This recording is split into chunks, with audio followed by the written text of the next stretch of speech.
welcome to Skinemax Saturday here on Vets Talkin, where we haven't done this one of these in a while, I think. Chet. Yeah, it's been what, 2 weeks or more? Well, that's right. Yeah, we did do one a couple weeks. No, yeah, a few weeks ago, I think. When we did Skinemax Saturday. But yeah, I mean, dude, I've been so heavy on all the politics shit. For so damn long now. This actually feels like a great relief to talk about something that is fun and I really enjoyed, which is Deadpool and Wolverine. I fucking loved that movie. I was watching Friday Night Tights today for when they reviewed Deadpool, and I was very shocked at all the amount of negativity they had towards it. Like, fuck you, man. I just had a huge kick watching that fucking movie. To be fair, Gary had criticisms, but he still gave it a 7 out of 10. So true. Yeah. I mean, and Az loved it more than Gary. He gave it like an 8 or so out of 10. So good.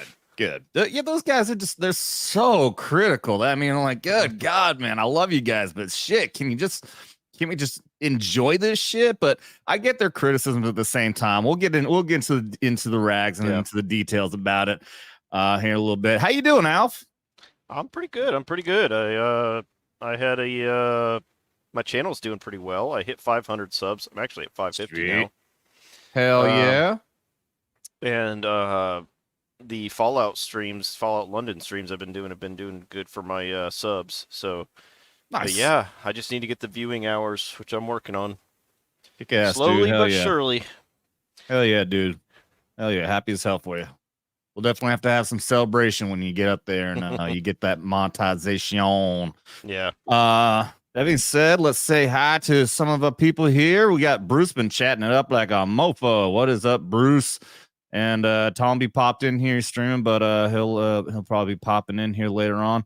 And people are slowly but surely rolling in here, and we're looking to get some other people on here in a little bit on the show. I'm hoping Nick Weiser will make it on. He can usually make it on Saturdays, but he hasn't seen my message yet. But let's see. Yeah, Bruce was in my chat earlier. Sweet. Yeah, Bruce, my paratrooper brother. Nice. What was I gonna get into?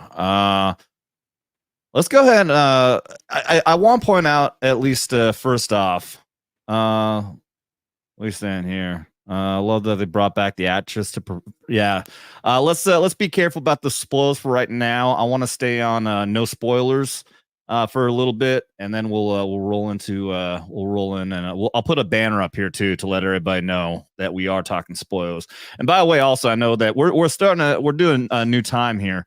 I realized yesterday, actually, because we did Fight Like Hell Friday last night, and we started the show at 7. I got done around 9:30. There was only one $20 super chat, so I only had one shot. It was the very first time ever. I'm like, I'm done with the show. I'm not wasted, and I'm still wide awake. So I'm like, I actually went out to a bar. Like, in all the time since I started doing YouTube, that has never happened. So like, I'm gonna start doing fucking 7 o'clock shows from now on. I think I'm done with this, like, being done at like 1 a.m. and drunk and like tired and still staying up, because I'm still wired as hell when we get to other shows at like 1. So I still end up being up at like 3 o'clock. Yeah. So yeah, so I like this. I want to do I'm saying 7 o'clock Central for me, 8 o'clock Eastern. So yeah, we'll do that from now on. Okay, she's in a teaser trailer. I didn't realize that. Okay. So yeah, this is gonna be a regular thing too. Like I was saying, I've been saying this also, is that we're going to do more shows. As we're getting closer, I want to really get hard into helping out Trump as best as possible. That's why we're doing Fight Like Hell Friday, where it's specifically just about Trump, or just about the campaign. Yesterday, we roasted the everly fuck out of Tim, the Stolen Valor Walls. Oh. And yeah, that was and also, I really want to do Wild Wednesday more often, because we had a lot of fun talking about paranormal shit the last time we did that. So I think we're going to do more of that. And then, like I said, if there's big news going on, or I'm just like, hey, I feel like doing a show. Now we got Military Monday, Talkin Tuesday, Wild Wednesday, Knife Hands on Thursday, Fight Like Hell Friday, and Skinemax on Saturday. Maybe I'll come up with something for Sunday as well. So there's no guarantees on which day. That's like why I keep on saying, guys, though, just ring that bell and be ready with notifications to see what's up and what we're up to. Well, that being said, so you did see Deadpool, right? Yes. Okay. Let me before we talk about, let me pull up the numbers here where it's at right now. Right now, worldwide, Oh wow, $140 million. 2 weeks in, it's about to hit $1 billion. And I can see why, man. I actually am really looking forward to seeing it again. I'll probably go again before it's out of theaters. This time, I'm not going to see it in 3D. I hate 3D. I'm done with 3D. I wish that fad would just go away. I said it was a fad years ago when it first came out. I'm like, this is dumb. It'll go away eventually. It is on its dying breath, but it won't give up. Yeah. To be fair, the only reason I even went to go see a 3D one is because on Tuesday, which we have discounts on Tuesday here. So it was playing at the same time in 2 rooms. One was the regular and one was a 3D room. The 3D room was much smaller. The fucking regular show was packed. I'm like, no, I don't want to go see a packed room. The 3D one was like a quarter filled, so I had like all kinds of space around me. So that's the only reason why I went to go see the 3D one of it, because I hate being in packed theaters, man. It's just the worst. So, but yeah, what'd you think overall?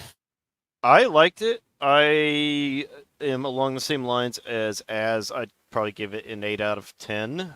I think it did some justice to. I don't want to get into spoilers, but it did some justice to. Yeah, we'll wait on spoilers. I'll keep it vague. Did some justice to some older characters.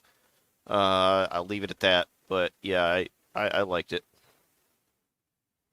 I was grinning ear to ear with all the fight scenes.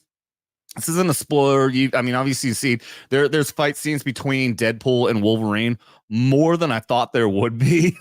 And every single time it was great. Those fight scenes were so good. They really were. Those are the best. The best part of the movie is when those two are fighting. Yeah, absolutely, man. Absolutely. It was so good. Yeah, Bruce had big grins too. Just the fact is, I mean, it just kept going and going because they can't die. You know, so they just kept going and going and going. You know, and then the again, this is a spoil. You do see like a fight in a car.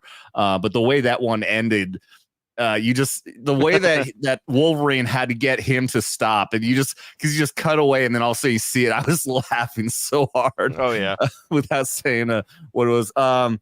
You know, to get into like what freaking Gary and them were ripping on the movie about. I get the criticisms, you know. I get that it's like it's not a big it really, I don't know how it even is a tie-in to the MCU. Because I mean there's the one scene at the beginning where it shows that you know there is a tie-in at the beginning, but then by the end of the movie I'm like, okay, now at the end of the movie it doesn't connect. He's not in the MCU universe. So like, what was the point of this movie really, other than just a fun ride, which I'm not complaining about? Well, some people are thinking at some point in one of the future Marvel movies that they're going to do a event that kind of merges the universes, those timelines together. I don't know if that's true. It's just speculation. So that could be one way they bring all the Fox characters into the MCU. I don't know. I have no faith. I'm hearing that Marvel is aware that they've screwed up and they're trying to turn it around. I'm skeptical if they're actually going to accomplish that. I mean, they've already got the entire the entire plan set up with all the MCU bullshit. You Right. know, we've already got all these fucking female characters and diversity hires and everything else, and you know they've had to completely lose the fucking Kang dynasty because you know they hired a fucking criminal who beats up his girlfriend. It's fucked, man. I don't know. And I wonder maybe if that was the reason why they did the movie the way they did, because they knew damn well that there's a good possibility that, or when it does connect to the MCU, it's going to be garbage. So let's not Right. make that connection here. Let's make those Marvel fucks have to make that connection and then sink it. But these guys who made this movie, who made a great movie, they didn't want to be any part. They didn't really want to tie into the MCU, so they just made a good movie that we enjoyed.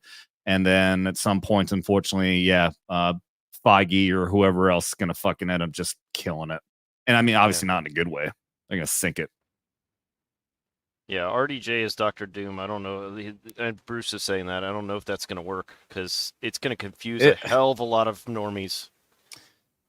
I mean, I'm sure that in the movie when they do end up doing it, I'm sure that probably has some sort of explanation for it.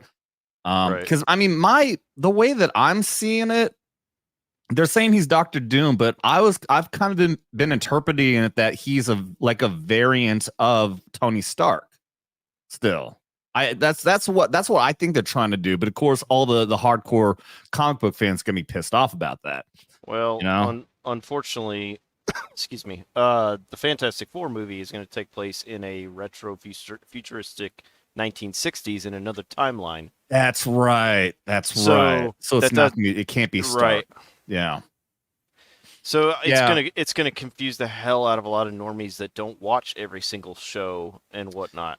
Yeah, it is. Yeah, it's. I know. Just all around, it's another desperation move on their part, just to try to bring somebody in that people love to try to save the MCU, and it's not going to work. I agree. The movie could be good, but it is a stupid move. They should have picked somebody else. They shouldn't have Robert Downey Jr. coming in to play a completely different character. Because then another thing too is that like obviously at some point in this movie they're going to end up like the entire cast is going to have to find themselves in the future because they're going to have to meet up with the Avengers at some point. So whether this is like they end up like multiversing, like traversing the universe and through time and then find themselves in 2024 2025 whatever the future movie could be, then that's gonna have to happen because that's the whole idea. They're gonna bring Right. the Fantastic Four into the MCU, which means into the Avengers. So they're gonna have to do the same thing with Doctor Doom unless they're gonna kill him. So what explanation are they gonna have that you got a Doctor Doom from 1960s who looks just like Tony fucking Stark? Exactly. And I don't. It sounds like they are after Avengers Secret Wars that they may do a soft reboot and they'll salvage some of the characters, the newer characters they're bringing in, like the Fantastic Four, and just start over with the MCU, reintroducing a recast Tony Stark, a recast Captain America, a recast of Thor. But I mean, we'll see.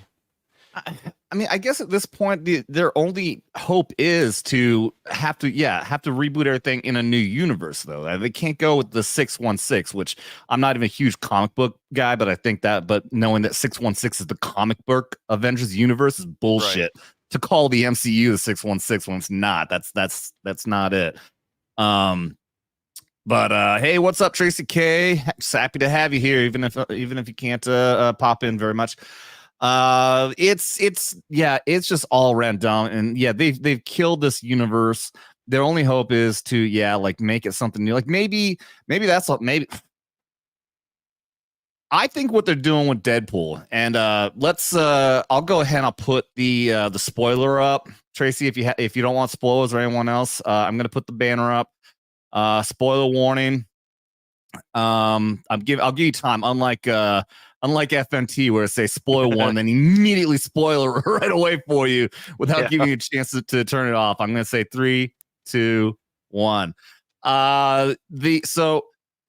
So I think what they're doing with Deadpool is they're making like a whole nother universe there. Like, remember at the end of the movie, all of the people that he teamed up with in the Void, which is, again, spoiler warning, here it comes, is you got Wesley Snipes' Blade, fucking awesome. You got Elektra, Jennifer Garner, Elektra. You got Gambit by what's his name? He was Channing Tatum. Yeah. And you had what's her face who played X25, 22, whatever, the little girl.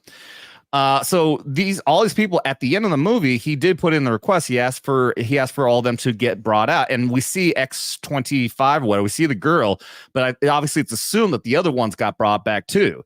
So all those people are in Deadpool's universe now, which we find out is also Logan's universe, which is where the Logan movie came from. Right, it's the Fox universe. Well, it's not necessarily, because we don't know what that. I mean, are you saying like that's where the X-Men, the Fox X-Men? Because I don't think that was ever implied. So yeah, you might be right. So Deadpool is in the Logan universe. Now, I have heard the guys that created Logan said it wasn't set in the same universe as the Fox X-Men movies. It was a standalone, what if situation, basically. Right. If all the mutants were killed off. So so it's not the Fox universe. Logan was all its own thing, but now we've merged that. Now it's set in canon that Deadpool is in that universe. And now we've brought in, like I said, now you brought in all these other characters. So now they have their whole own universe with Wesley Snipes Blade. You got Elektra. You got fucking Gambit, who I was. I don't know.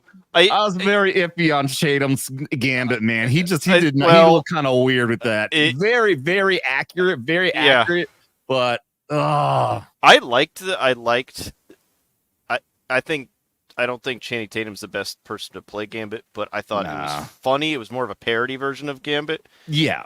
Which was hilarious. But I did like the scenes where he was fighting and throwing cards and using his stick. So cool. I was so happy to see that. I have always loved Gambit and the idea of those like launching those fucking cards and blowing up. I was so happy to see that on the big screen. And unlike in the comics and the cartoon, when those things blew up, it actually blew people up.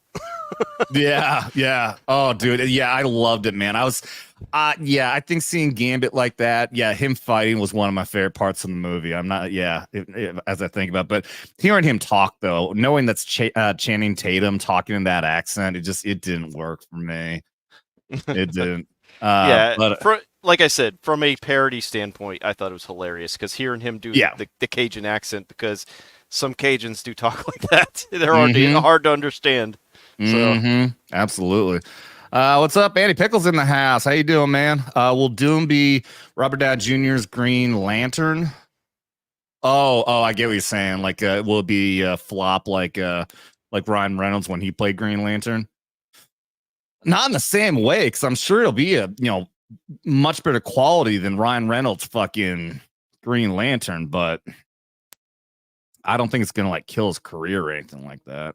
No, he'll be fine. It's like Gary said on Nerdrotic. He said they need him more than he needs them for MCU. So I'm sure whatever they do, it'll be. I'm sure it'll be good quality in some ways, but if the wokies out there get a hold of it, then we know it's gonna suck. But we haven't seen any evidence of that, except for what's his face who plays Dr. Man, my fucking brain today, dude. The main guy, Mr. Stretch, Mr. Fantastic. Mr. Fantastic, yeah. But I mean, who was Pedro Pascal?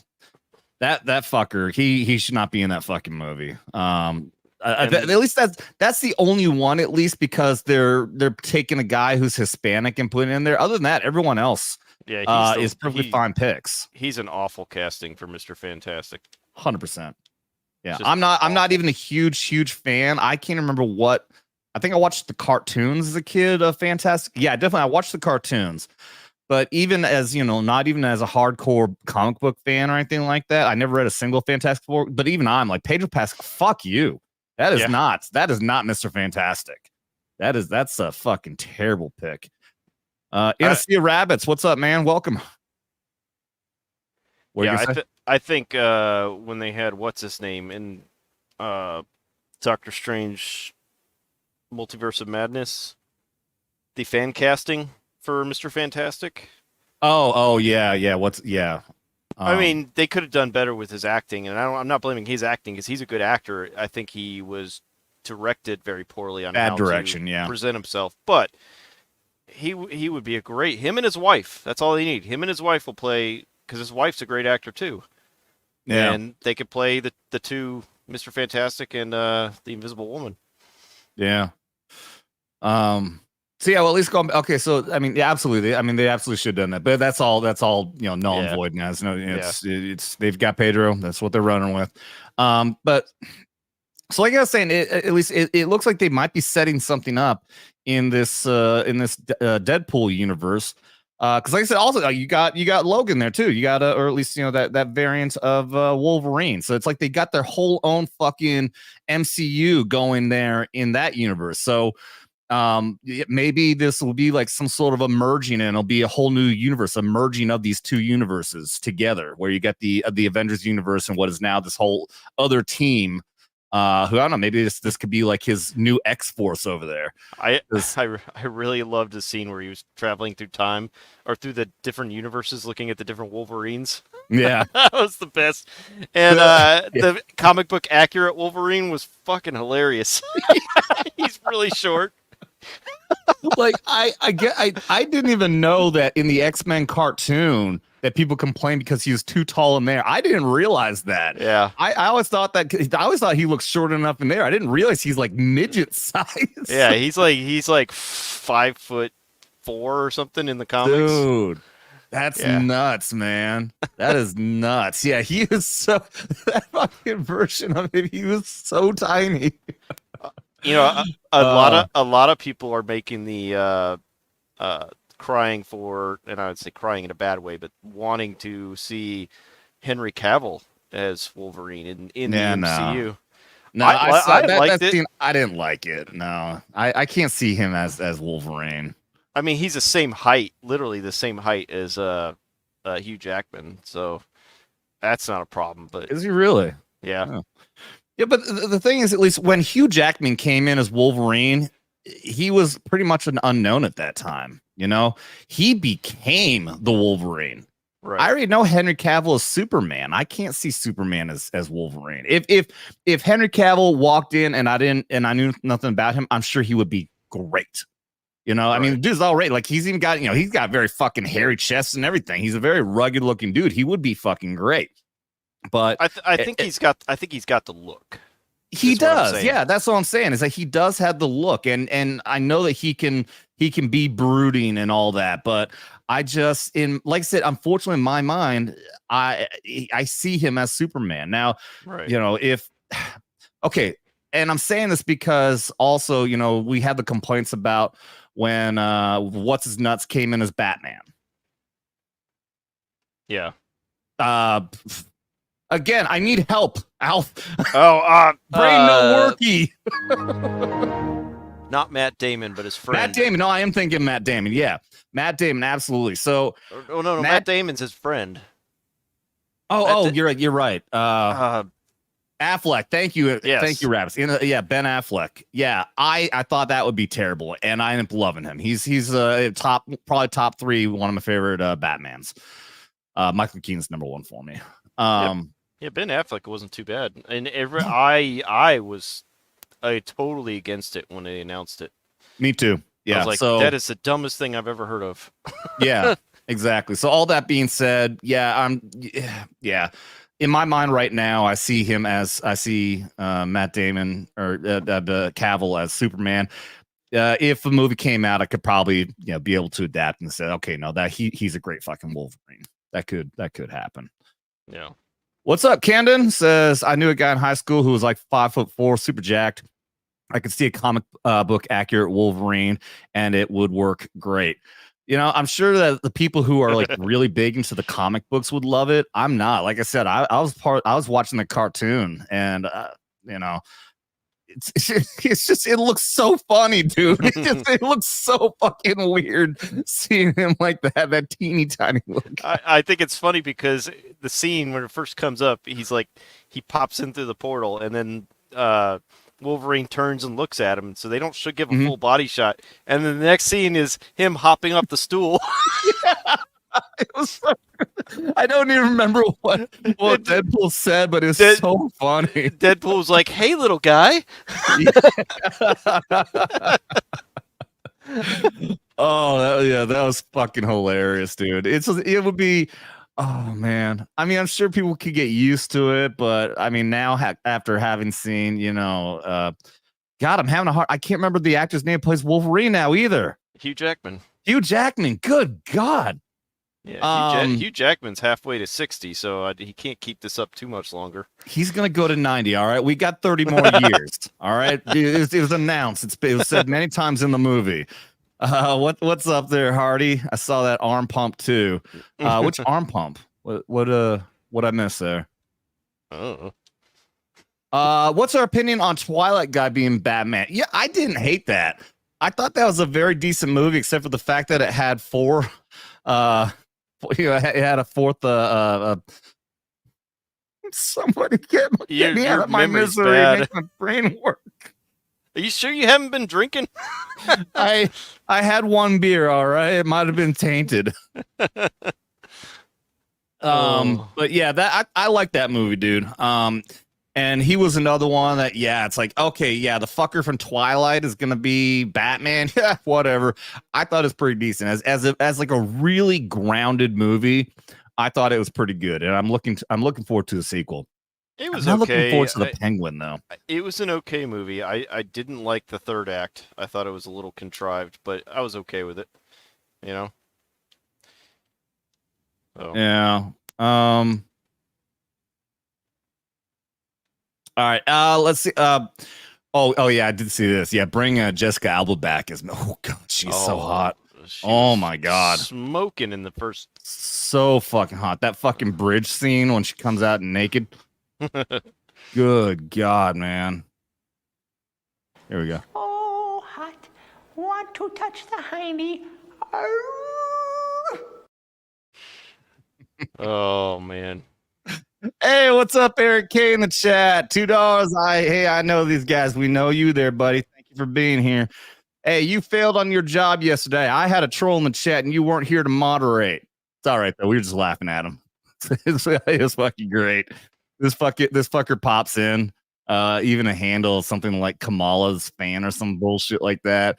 He's popping in, fucking, hey, everybody downvote this. You guys with blah blah blah blah blah, and we're all just laughing at him. Like, hey, thanks for the interaction and helping with the algorithm.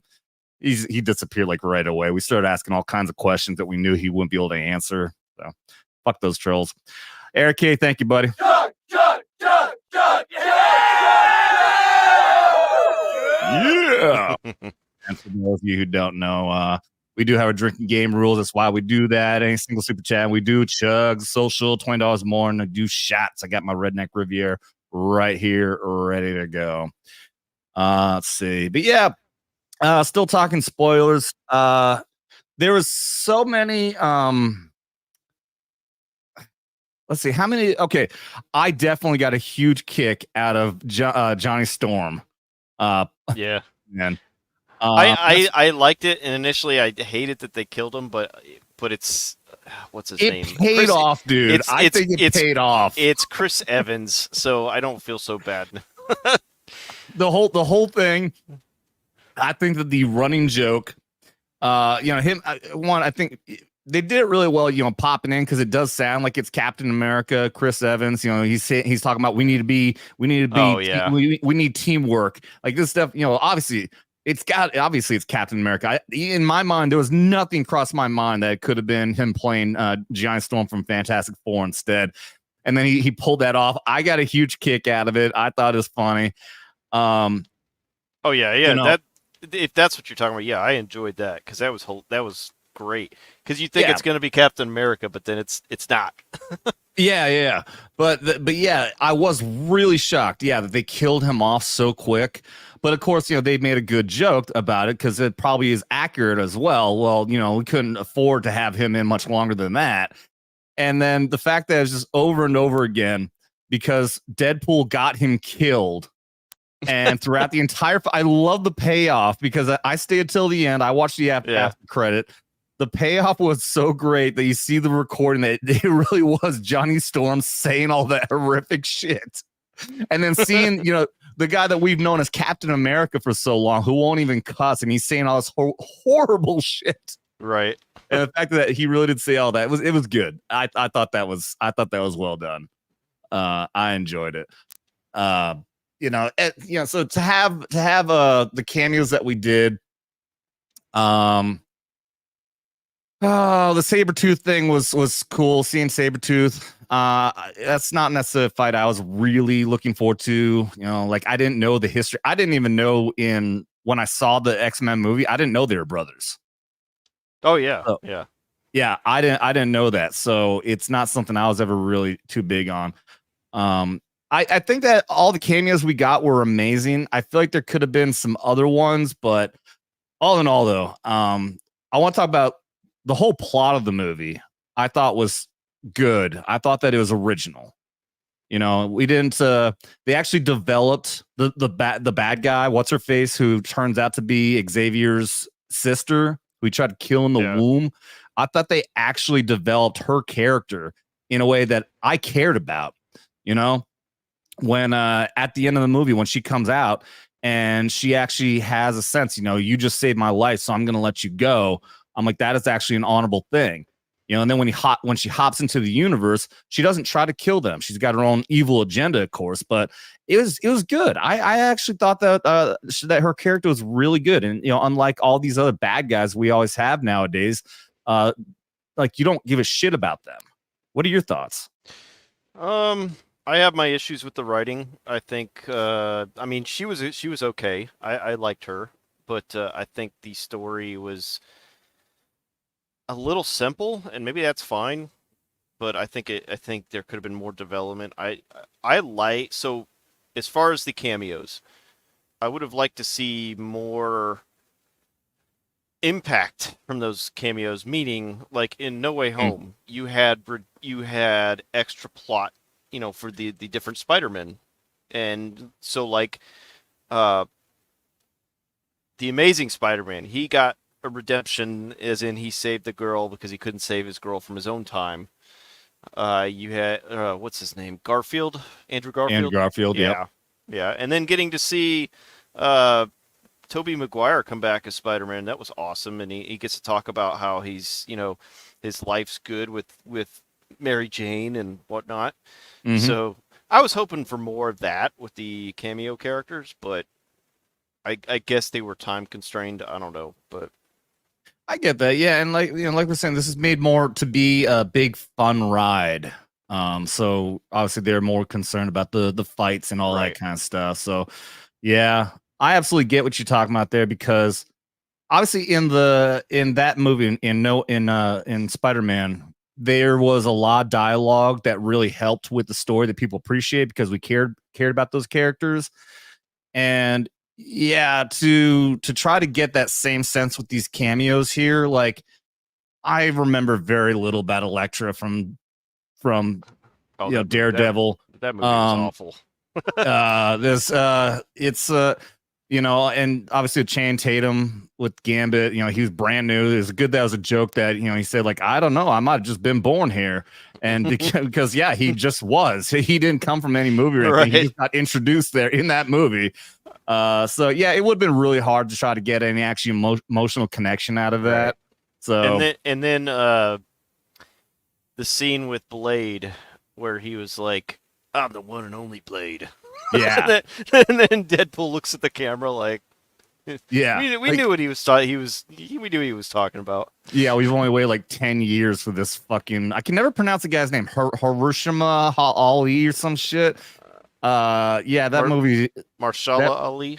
Yeah, something like that. Yeah, that movie is looking like it might never come out. And if it does, it's gonna be fucking hot garbage anyway. So yeah, let's just bring back fucking Snipes' Blade and screw that other fucking garbage movie. Eric K for 5. Thank you, buddy. After the Walls rumors of the horse semen, I had to warn Jeremy he was not a professional like Kamala. It is not recommended as a diet. The memes, dude. What's that? The memes have been glorious around the horse semen stuff. Yeah, where did that rumor come from? I heard it. I Like, have it was in a no book. idea. I thought I saw somebody like it was actually in some kind of a book that he wrote or something like that. But I have no idea. But it's we're gonna run with it. I mean, they ran with the JD Vance is weird, so we're gonna run with your guy drinks horse Walls semen. drinks horse semen. Yeah, which actually for a lot of their demographic, they'll appreciate that because they're all gay. All these fucking weirdos. What's up, Kelly Scoop? You're here for Alpha, not me. I'm very excited. So what's up, Kaylee? Yeah, we've got so much other shit about fucking Walls. I've been really hanging on all the fucking military side of it, but there's so much fucking I mean, they could have. I don't know a worse pick they could have picked for. Oh yeah, absolutely. For VP. He's so bad in so many ways. It's almost like they're sabotaging her chances on purpose. Yeah, right. She just hopped on right talking about horse semen. Yeah, it's all this fucking bullshit. Yeah, somehow fucking the vice president's pick for the Democrats apparently drinks horse semen. I don't know. What's up, Joseph A for $2? Says I agree with Jay. What are you agreeing with? That's a thing on Geeks and Gamers. Someone came a bunch of people in the chat were like, I agree with Jay one night. Because Jay was just saying silly things. You know how Jay is. He's kind of awkward on stream. Yeah. And everyone's like, I agree with Jay. So it's just, okay. It's a running joke. Okay, I got you. I'm sorry. I love the wine 99 everybody, but I haven't been keeping up with everything lately. Actually, I haven't even caught Tuesday Night Man event since I was in Wisconsin, I think. So my bad. But here we go. Thank you. Chug, yeah! I gotta keep that down. That goes a little too long. What are you saying here, Eric? I saw someone found 2 newspaper articles with it. I don't know this. So it's in newspaper articles that he's. I mean, what is it? Is he saying like he drinks it for like health purposes or some shit? Like out in India, apparently they think that bull piss has medicinal effects. Gross. Oh, and also he agrees with Jay. Awesome. Gonna get the whole chat saying I agree with Jay. I agree with Jay. Yeah, dude. Okay, they weren't gonna pick Shapiro and lose their Palestine progressives. I know, dude. If they picked a fucking Jew to run as VP, their fucking party would implode. It already is imploding, but yeah. It is so dumb that they can't pick their best possibility, a governor of a swing state that they need to win because he's Jewish. It's crazy. How fucked up is the Democrat Party now, man? Their party has gone so far left that they can't even, they've demonized 90% of the country who doesn't go along with their progressive, leftist ideology. They can't go back. But they painted themselves into a corner with this because they literally picked a socialist as the vice president nominee. Yeah, I mean, we already have a socialist as the fucking as the presidential pick, and now they want to double down and get another socialist. Like, you're not even trying to balance out the ticket; you're just doubling down. Yeah, dude. So yeah, that law. I said at the beginning. Yeah, we're gonna start doing 8:00 Eastern for all the shows. The show last night went really great. Going at 7 o'clock. I got done at 9:30. I wasn't wasted. I could actually go out. Obviously it's great when I get a lot of $20 super chats and I'm fucking drunk by the end of the night. But I was actually able to like I was explaining also, is that every single time I've done like a Saturday show, we start at what our regular time that we have been, 10 o'clock Eastern. Then I'm always up until 3 o'clock in the morning, dude. And so last night, starting at 7, getting done at 9:30 was fucking great. So all the shows, that's going to go for all the new ones as well, Monday through Sunday. Whenever we might do random shows, we're going to do them all at 8 o'clock Eastern from now on. So let's see. What did I just see? And we got Joseph. Hey, $2. I agree with Jay. Thank you very much. Chuck,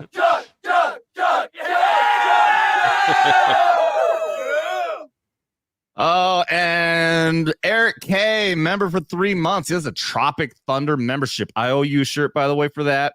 Anyone who's been member for more than 2 months gets a free T-shirt for the Tropic. No, I'm sorry. No, you went full retard. That's it. I apologize. I'm a fucking retard today. My brain is just gone. Member for 3 months. I appreciate you, buddy. Jay is silent a lot and says nothing. So the meme is I agree with Jay. So random chats. I agree with Jay. Waltz drink it as a bet. I'm not gonna drink it. What, horse semen? Yeah, I don't know if that's what he's saying, but I'm not gonna do it. No, that's what Walls did. He apparently. Drank it rumor. As a bet. Oh, yeah, he lost a bet rumor. He lost a bet and he had to do that. Oh, that sounds like something a Marine would do for sure. We gotta get Scotty on. Eric K for $2 says, I don't know if Waltz took it direct from the tap. Yeah. That's nasty. I think I saw a meme. Somebody was doing the process, to get the semen extracted. The horse is mounted on a female horse, and they had a fucking, there's that bag that they stick the big fucking dick into, and it was fucking Waltz's face with his mouth open. Oh, it's so good. Thank you for the 2. Yeah! Oh man. Oh, so gross. But yeah, talk again. Yeah, there's talking about Deadpool, man. Fuck the fights, dude. Those fucking fights between Deadpool and Wolverine were so good. I had it in my mind it was gonna be like one of those things they're gonna fight at the beginning, then they're gonna make up. No, it kept fucking going. Like fucking Wolverine wanted to kill him all the way until the very end of the fucking movie, and I think that was a great way to go about it. The Honda Odyssey fight. Oh, that was so fucking good.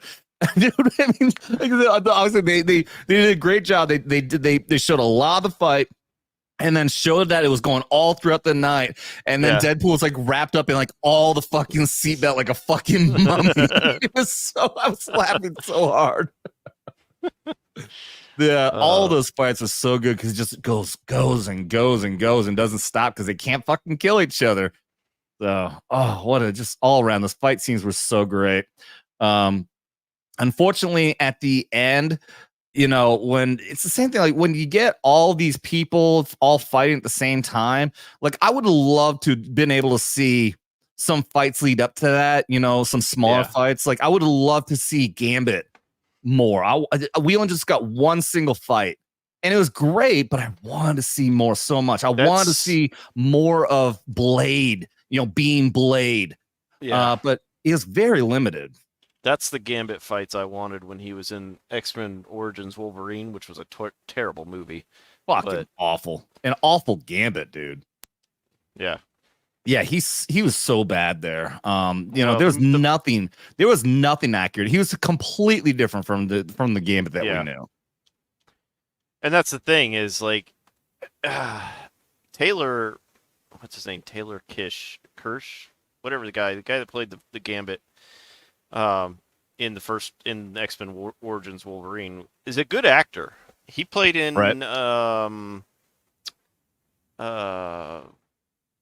what is that name of that movie? It was a something of Mars, where he goes to Mars as he's a world Confederate soldier, ends up on Mars with the aliens. I can't think of the name of that movie.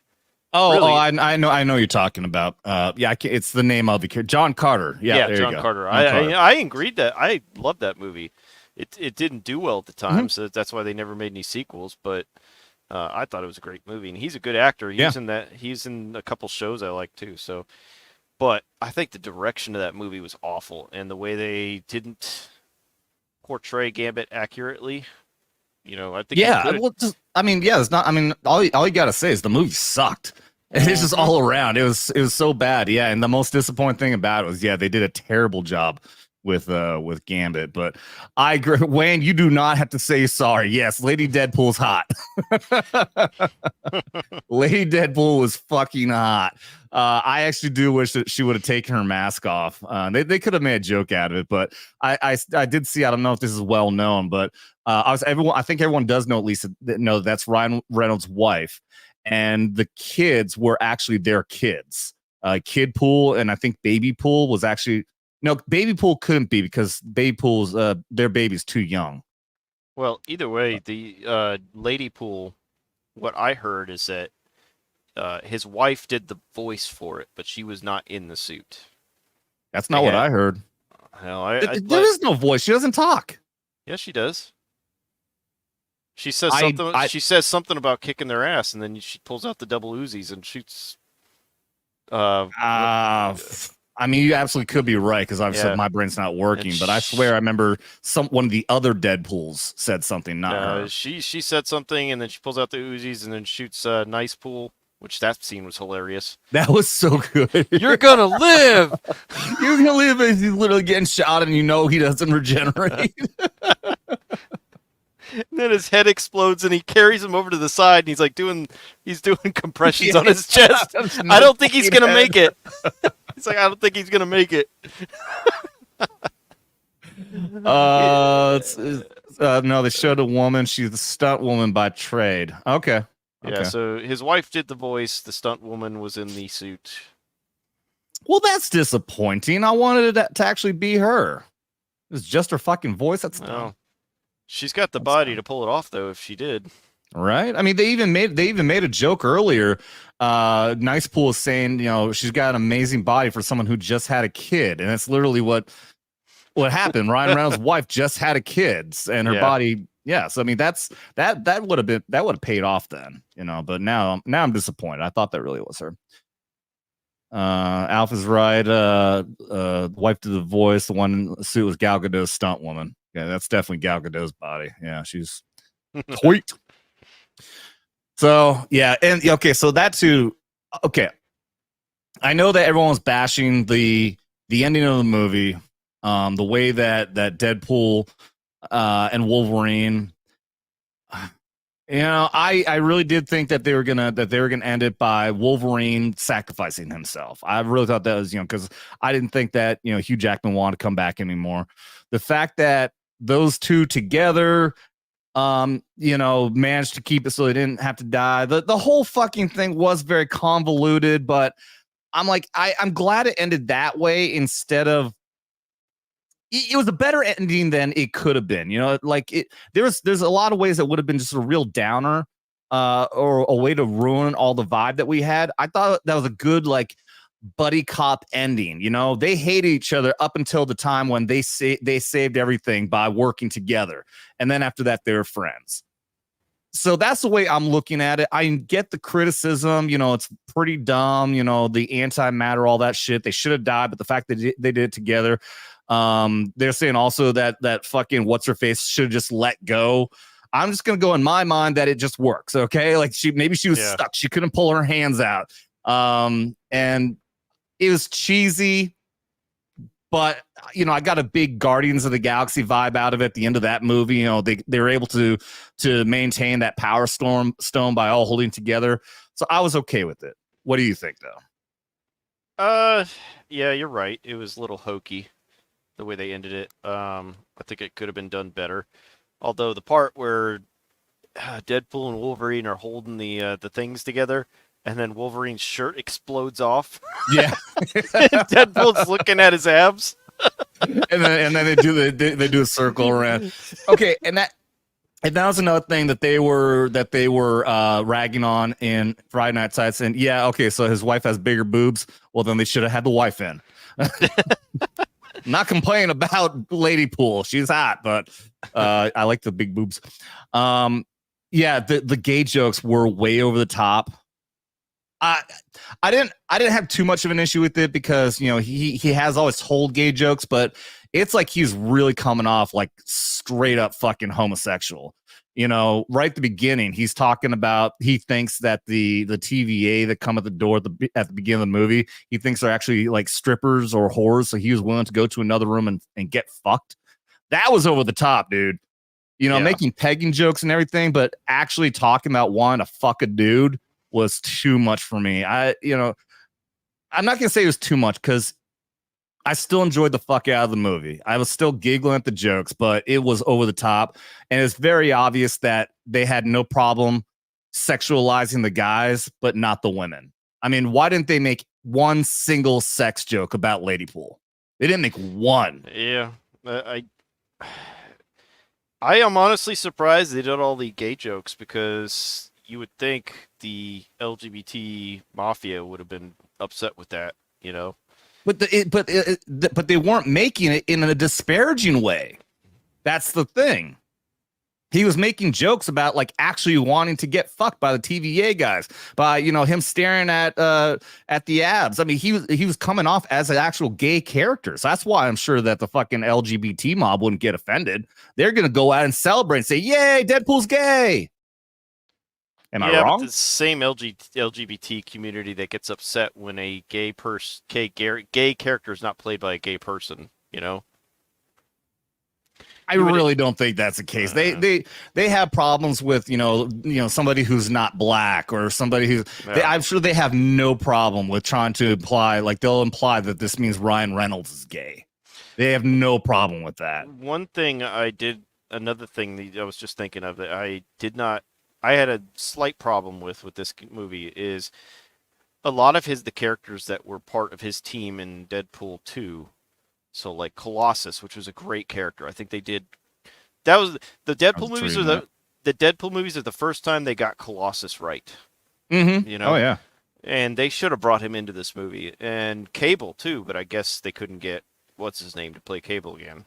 But they should have brought them in, honestly. But a lot of people were saying that Cable's another straight-laced guy, so that's why he played off of Deadpool being the jokester. So it wouldn't have worked with two straight-laced guys and one jokester, but I think it could have made it work, honestly. Yeah. Ryan and Blake are actually friends of a friend. Oh, but never met them though. Oh, wow. You just Nice. one what is that? Yes, there's the movie 6 Degrees of Separation. How I remember when Will Smith played a gay dude. So you only one degree of separation from Ryan Reynolds and Blake Lively. That's cool, man. Oh yeah. Yeah, all around at the end, like I said, I think it's too bad that they had to kill off what's her face too, the bad guy or the bad chick in there. Because I really enjoyed her, and I think she would do good to come back again. I will also say that she is so overpowered. You know, like way too overpowered in that movie. I just saw the message from In a Sea of Rabbits about Josh Brolin. Josh Brolin wanted to be in this, but never got the call, apparently. Oh, that's too bad. Yeah, Cable? Yeah, he would have been great in this. Yeah. Fucking A. It is. So I remember hearing somewhere that after Blade Trinity, when Ryan Reynolds was in Blade, that him and Wesley Snipes apparently, or at least Wesley Snipes hated Ryan Reynolds. But now 20 years later, at least, he was able to come back. Like, I guess they buried the hatchet and now he's happy to be on. Have you heard that? I'd never heard of that rumor, but I know that he told the story of calling Wesley, actually texted him at first about when he had the idea. And it took a little convincing, but Snipes was on board. So But I had not heard any rumors about him not liking him. I could see maybe he didn't like him because how much of a prankster he is and whatnot. But yeah. Well, yes, I mean, it was great to have him back on. I really hope that we do get to see Wesley Snipes' Blade come back. I wouldn't have a problem with Channing Tatum coming back as Gambit. I would change his costume a little bit. Like I said, it was extremely comic book accurate, right down to his hair and everything. But they need to dial that back down a little bit. But yeah, all in all, I think I'm looking forward to seeing if they can make the Deadpool universe in the MCU work. Hopefully they will, maybe they can, like saying, if they can do some kind of a reboot on MCU, but if they keep going with what they have right now, they'll bring Deadpool in and Deadpool will just be dead. Yeah. And that's it. What did you think of the intro scene where Deadpool was fighting with Logan's body skeleton? At first, I was even as like they made it as a joke, like they're besmirching his legacy or something like that. But then the fact that he killed everyone with different body parts of the adamantium skeleton was great. Putting the names on all the bones and then at the end putting the claws on his hands. I thought it was great, dude. Yeah, I enjoyed the crap out of that. I mean, I felt the same way. It's like, but it worked out. It honestly worked. Yeah, it did. And okay, so they will get him back for at least one more. Fuck yeah. I mean, if they weren't going to kill him off, then of course they're going to bring him back. That's the way I was thinking about it. They're clearly setting up to have him again. I'll be fine if he keeps going till 90 though. He's so fucking good, man. He's so good. I love it. There was some touching speeches from Wolverine in this movie when he's talking about losing all of his friends and having screwed up, and that's the reason why they died. Mm-hmm. I thought that was good. Yeah, I don't the idea that it was just because he went out for a bender and got drunk and came back. Just that idea alone, I don't like. But apparently, they're saying I'm hearing that there's like more depth to it, like there's some sort of mind control or something like that. Oh, I don't know. I don't know either, but I hope they do clarify that because and go more in depth about it. Because just like I said, just the idea that he killed everyone because he got drunk. Yeah, I didn't like that Deadpool. The whole plot point about Deadpool giving up wearing the red suit because he couldn't get in the Avengers. I thought that was kind of weak. Yeah, I also do really love the fact that they're saying that this version of Wolverine only wore the red suit because he didn't wear it until they died. Because just the idea that Wolverine would ever wear something like that does, no matter what, it just doesn't seem right. But the fact that they want him to and he never did until they died, and now he wears it as a remembrance, I really enjoyed that. I thought that was a great way to explain it. Yeah. That being said, I couldn't take it serious when he had the mask on, though. I liked it. I mean, I love the mask, but just we've been waiting for too long for that. Yeah, I'm just so used to him without a mask, and it just didn't seem right, But yeah, I mean, at least in the fight. But in the fight, I think it was fine. But then, like at the very end, and they're talking to each other, the fight is over. I wish he would have taken the mask off right there, but he still got it on, and I'm hearing him talking. Now, it just didn't seem right. I think it's fine when he's in battle, but when he's sitting there and talking with it on, it just it felt a little cringy. Yeah, the mask. I mean, it was perfect in its accuracy, yes, but like we were saying, like I've gotten so used to him without a mask on, it seemed weird. But neither here nor there. I know especially people who are big comic book fans are especially going to love it. But I've gotten to know my experience with X-Men was the cartoon and now the movies, and I haven't seen the cartoon in a long time. And I still haven't seen X-Men 97, which apparently is good. So I've got to check it out. Yeah, apparently it does justice to Cyclops, who was one of my favorite X-Men. Because let's be honest, the movies didn't do his character justice. No, it didn't. But I was never a big fan of him. You know, I like the tough guys. You know, like I said, I like Gambit and like Wolverine, and he was too much of a pretty boy. You know, just like Wolverine always called him in the cartoon, called him pretty boy, and that's the kind of way I saw him too. Well, I like tough guys. Yeah, but he was more of a thinker, meaning he was more of a leader. You know. Yeah. That's why I liked him. Yeah, and same thing with I'm the same with you know, Teenage Mutant Ninja Turtles. Leo is good, but I like Raphael. Right. All right, let's wrap up that conversation with that, and then I'll move on to a couple of these other things. You guys don't want to go anywhere because I've got some other really good shit to go into here, especially the Olympics crap is fucking hilarious. But let's end it with the overall rating. What do you think? Me? I'd give it an 8 out of 10. I would go same. Yeah, I would go same. As much as all the criticisms there are, I enjoyed the absolute fuck out of it, man. It's not a perfect movie by any means, but fucking hell, it was what I wanted, dude. It was so fun. Fucking good. Yeah, it was fun, and that's all I wanted was just a fun movie. Give us what we wanted with the multiverse shit, and they finally did it.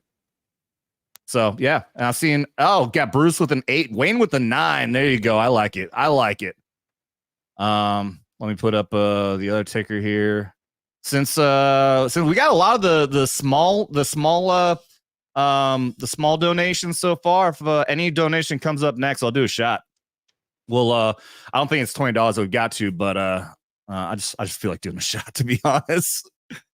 All right, so yeah, that being said, dude, it's gonna hit $1 billion here pretty soon.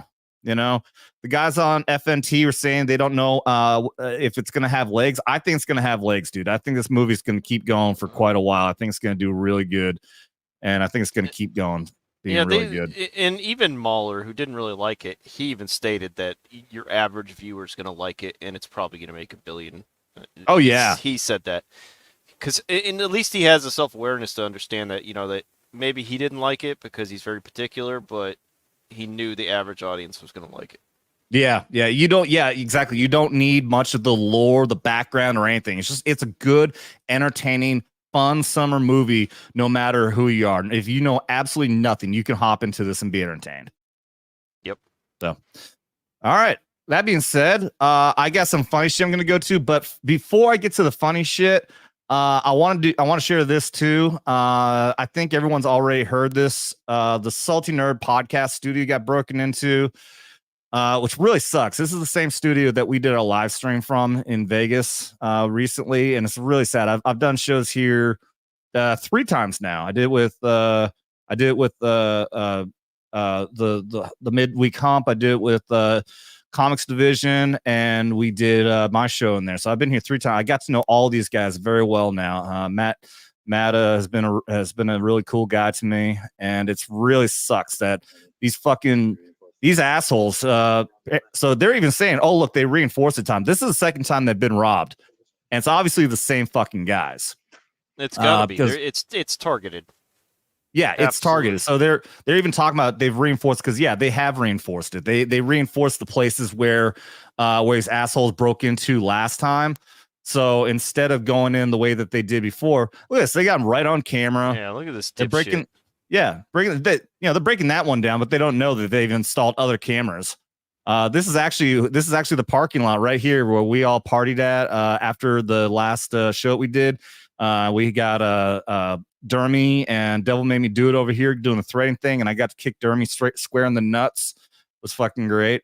But yeah, so they had this whole fucking process, and so instead of going through the way that they did last time, they broke through the wall. They broke through one of the other offices. They went through one of the other offices and literally went through the wall to get in there. And let's see, I'll turn the volume back up. So this right here. This is the table that we were all on. He looks up and he sees the security camera right there. All of a sudden, and they knocked down a TV too. There was a TV hanging right here, and and then he gets the camera. Come on, buddy. So then the alarm starts going off. Yeah. Also, they're saying that Matt was watching him this whole time, so they've already called the cops on him. But the good thing is that it's dark in there, so they didn't know what to grab. And yeah, he was saying all this effort for $1,500 worth of yep, and wait stuff. for it, and a Coke. And a Coke.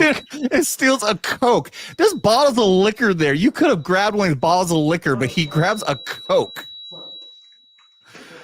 Oh, these fucking assholes, man. All this damage, all this time and effort just to go in, steal a couple of cameras and shit, $1,500 worth of shit, and one fucking Coke. Spent 4 hours to steal roughly $1,500 and a Coke. Look at this, man. I feel so bad for these guys. And I know this wall too. This is the wall where we have the TV and the cameras on the other side. One of the most recent posts they show they patched the wall already. Yeah, well, I'm sure they would have to. Yeah, and one of them's flipping off the. So yeah. they know they're being targeted. These guys might be on Twitter watching, what they're doing. So yeah, and police never do anything about this. They say that's why they'll just keep on getting away with it. I guess they must use that to get through the fucking. Oh, fucking dumbass! Why don't you put the mask on at that point, you fucking moron? What's the point of even knocking down the cameras when you're already on camera? Fuck, idiots. Yeah. Anyways, yeah, I feel bad for the Salty Nerd podcast guys. That fucking sucks, man. That fucking sucks. All that for fucking nothing. Let's see. What'd you say? Mentioned too bad they did not agree to 45. Yeah, no shit, dude. Would that'd be fucking hey, Matt, all you guys, hey, I volunteer. I will sit in there with a fucking gun for you. I'll just sit in there and fucking play video games and shit and just wait for something to happen. I'll be your security. I'll fucking do it. All right. So yeah, that sucks. But I found this recently. Let's take a happy turn. Ralphie May on LGBT community 20 years ago. Uh-oh. Let's see how this goes down. I'm not sure. I can't actually. This was a while ago when I watched this, so hopefully this isn't gonna hurt me on YouTube. But here, in this town, you can't talk about gay people. Everybody gets all worked up. Stop it! They're sensitive. Why? Because they suck dick. Stop it! Okay, because they suck dick, they get to have a parade and fuck up traffic for 3 days. What the fuck is that? Girls, y'all suck dick. Where's your parade? Right. Where's your parade? And don't get it twisted. I'm not homophobic, okay? I'm just saying, okay, I ain't willing to take a 15-mile detour so little bunny Fufu can walk up and down the street going, yay for dick, I like it in the butt. Not when gas is $2. It's a gallon. Fuck you, Bubbles. Go suck dick in your bedroom. I ain't got no problem there. Get the fuck out of the road.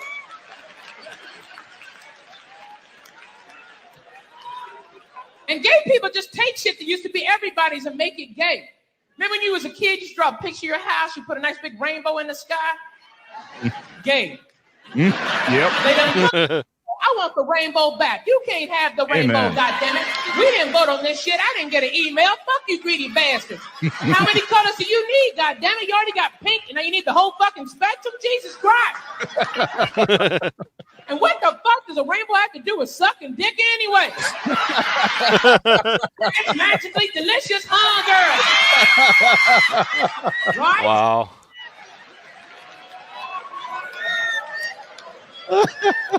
And if you gay and you're all worked up, well, guess what? It's just a fucking joke. That's right. Even though personally I do want the rainbow back, it's just a fucking joke. Look, you can take a dick in the ass. You can damn sure take a joke. Oh, I love Ralphie May, dude. Oh, More of that. Oh, we need more of that. Good Lord. Oh, so good. Alpha May is your Arizona homie? That's cool. I didn't even know he's from Arizona. Oh, God. What? I wish we could just tell jokes like that again, man. And of course, it can on places like Crowder when they're only on Rumble and whatnot. But now we talked about this the other day. Now this fucking conglomerate of advertisers tried taking him down off of Rumble. That Garb or whatever, which apparently Elon Musk won a lawsuit against them. I didn't even realize that this is that group that 90% of all the advertisers was a part of this one group, and they tried to blackmail or somebody corrected him, like yeah, I know. X, well, not X, but Elon Musk with X and Rumble are suing them. Yep. And apparently Elon won. The group has been disbanded. Really? Yeah. This just happened the other day. Apparently, what that really means though is that they're going to start a new group. They'll still just create something else. But at least for right now, there's that blackmail shit didn't work. And somebody yesterday used says a better word, but it's similar though. Yeah. Blackmail. You do what I want, or we'll fucking kill your company, basically. So same concept. All right, Wayne Rowe dropped to $5, and that's worth a shot now, because I'm gonna say that's worth that totals up to 20. Here's your shot, but Deadpool, best Deadpool line: "Take my country out of your mouth. Take my country out of your motherfucking mouth." That's right. That was good. That was really good, man. I appreciated that movie for all the little one-liners and the little Easter eggs, and yeah.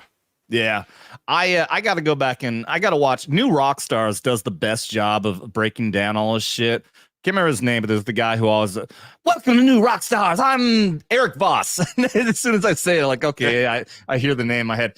I don't know the guy's political leaning because he never goes that direction. So I really like Eric Voss, and he does a great job breaking down Easter eggs and whatnot. So I gotta go check that out. Unfortunately, I already watched Emergency Austin. I'm done with that guy. I'm done with that guy, dude. He's already had so many bad takes, and he's so fucking boring. At least Eric Voss is very fucking entertaining with that shit. Go ahead. I was gonna say there's a lot of YouTube channels I used to watch back in the day that I will not watch anymore. Yeah. They go political. They got TDS. Yeah, it's. I was having a conversation with somebody. I can't remember if it was on stream or in real life. That it's one thing. Like for me, I came out and I created this channel with the idea that I know I'm not trying to appease everybody. Fuck you, lefty psychopaths. I don't give a shit. I want my audience to agree with my opinion. But yeah, channels like I can't remember certain YouTube channels that I stopped watching. I guess Nerd something. That was one that they went political. They kicked off the host who used to do the Walking Dead after show and everything. Guy who created, I think, because of a joke or something like that. But yeah, these fucking channels that used to be just pure entertainment and then picked a political side is fuck off, man. I'll never watch you again when you pull that shit. Yeah, I used to watch the YouTube channel Review Tech USA. That guy's got massive TDS. Yeah, I can't stand him. Too bad. I'll do a shot here in a second. It just last night, I was hanging out at Charlie Foxtrot's, one of our military bars here at the lake, and a lot. So we have these buses, these party buses that go around because there's so many party locations. And sometimes they come through Charlie Foxtrot's, which is a military bar, and a lot of it is old people. It's very much almost like a lot like a VFW, but it's still a great place. Anybody who comes to Lake of the Ozarks, I recommend check out Charlie Foxtrot's. But it was a bridal party, so a lot of fucking young girls. The hottest one of the group. I got to go to the bathroom, and I came back, and she was like she was checking me out. I'm not trying to brag or anything. There's a point to the story. And I'm wearing my Veterans for Trump hat. So she's looking me right in the eye and kind of like getting a little bit of a grin. I give her a smile back, and then she darts right up at my hat, and her whole demeanor changed. I was like, fuck you then. I just walked right by her, and later on, she's on the other side of the bar, and I'm looking over at the band, and I start to glance back, and I see her dart away. She was looking at me again, and then darted away. I think at this point, my guess is that she was trying to like look at like, how can this guy, because I'm sure she has this in her head of what a Trump person is like, and she's probably like looking, like trying to, my guess is she was trying to like find a way to justify that I'm just a piece of shit because I support Trump. Well, when she ran up on you, was she trying to get your hat, or she was just trying to? She didn't run up on me. No, she was just standing there, and I was just walking by to get back to my bar stool. She was just standing there. No, it wasn't. Like I said, she was looking at me, kind of checking me out, and then once she saw the hat, it just changed. It wasn't anything like she hated me. She didn't like snarl at me or anything like that. It was just all of a sudden like, okay, now I'm not interested anymore. But in any case, it's still the point is that it's just that TDS thing. They just oh, you're a Trump supporter. Well, now I don't want to fuck you. And of course, in my mind, you hate me because I am a Trump supporter. Well, fuck you. I don't want to fuck you either. So there we go. That's the way it works. It goes both ways. If you're going to judge me based on who I like and who I don't like, then fuck off. Yeah. We could have got together. I could have bought you a beer or bought you a drink. We could have had a good time and not talk politics at all. But no, because of politics, too bad. I don't care. And thank you very much, Wayne Rowe. You get this with our new It Begins video.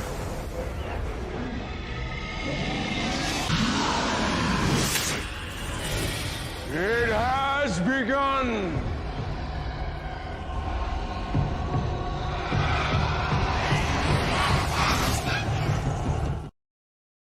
Thank you, Wayne.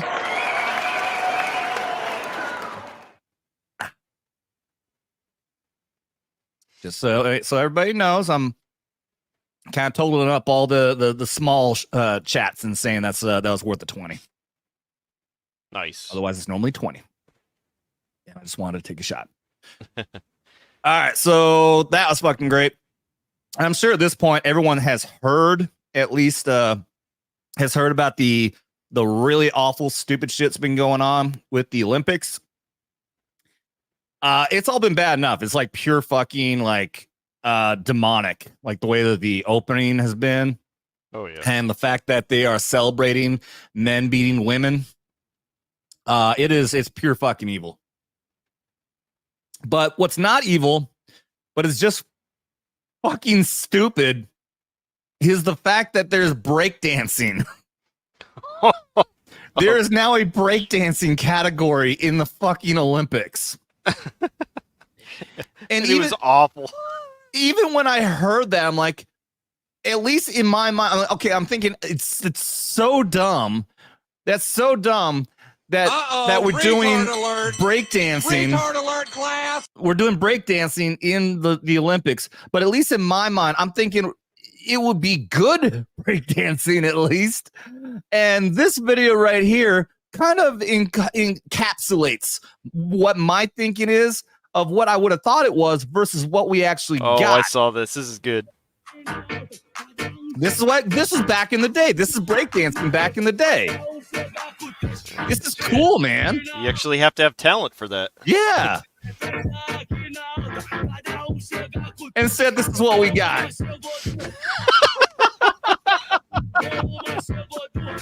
This is so bad. Oh fuck. This is so bad. This is supposed to be the best. What is that? What is she doing?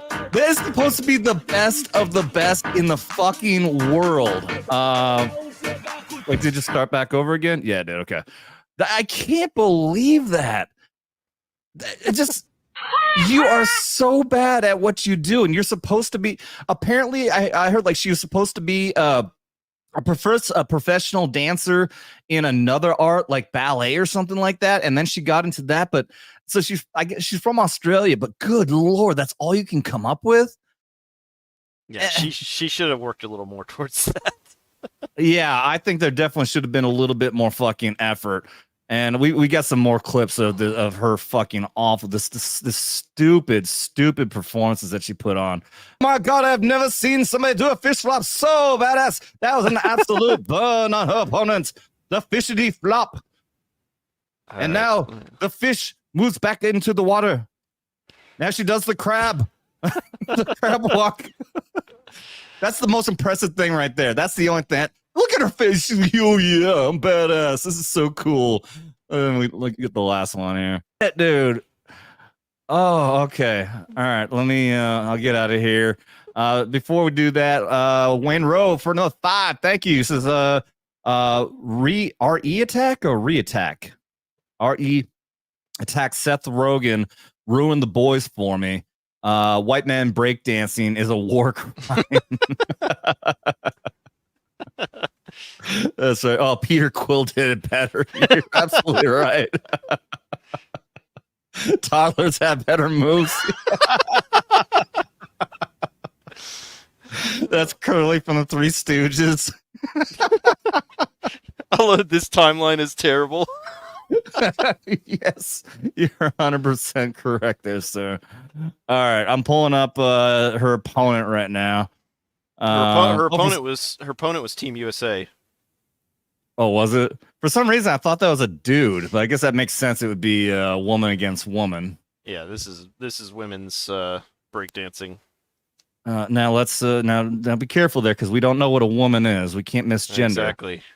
There's a shot putter that goes by they them, and a person referred to it as her, and the other announcer corrected him. Actually, this person is they are non-binary. Blah blah blah. Shut the fuck up. Oh yeah. She's actually not terrible. But no, yeah, that other girl, she needed more time to cook. She must have been the first person to ever breakdance in Australia. Maybe. Oh, it's so bad. I can't. This fucking world, man. I've seen. I can be able to remember off the top of my head now, but there's like so many stupid fucking sports out there. I even saw like there's like you guys aware of the speed walking?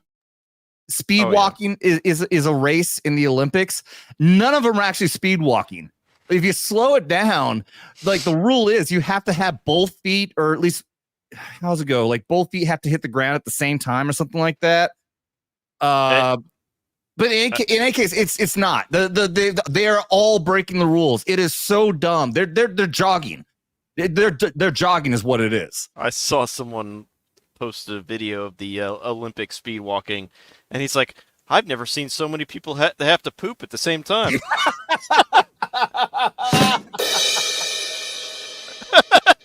That's what speed walking looks like. It looks like you got to shit and you're racing to the bathroom. Yes, exactly.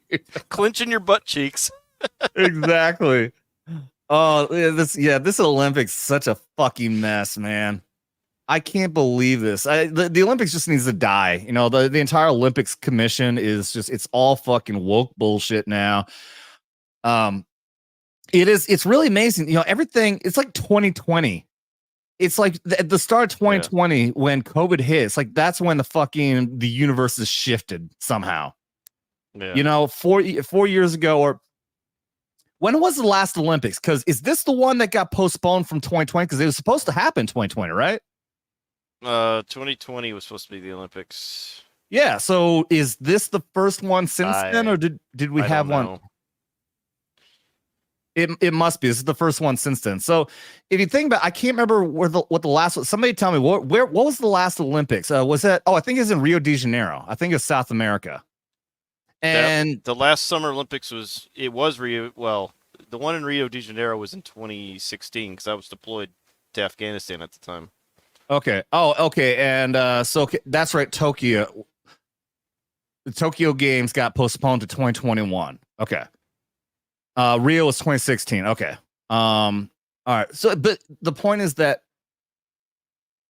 I didn't even pay that much attention to the Tokyo Games, but God knows Japan is pretty fucking based. They're not going to go for any of this woke bullshit. So, we'll call that one an exception. But yeah, with France and everything else, like I said, it's a switch was flipped. None of the Olympics was ever this bad.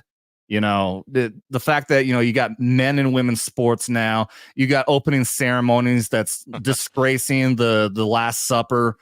It's demonic. It is pure fucking evil. It's disgusting. Everything has happened. And yeah, I see everyone agreeing with me that yeah, it's like 2020 when COVID hit is like a fucking universal fucking switch happened and we fell into a new universe, dude. Fuck, so bad. Oh, hold on, I got another one for you. Let me drop it in the private chat. Olympics related.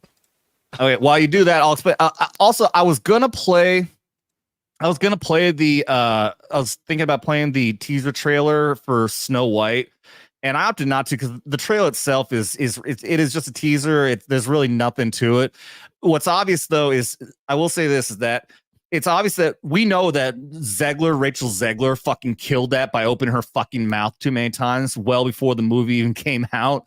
It's dead upon arrival. We already know it's gonna be woke garbage. She's already said that she doesn't get saved by the prince and he doesn't kiss her because that's weird. It's weird.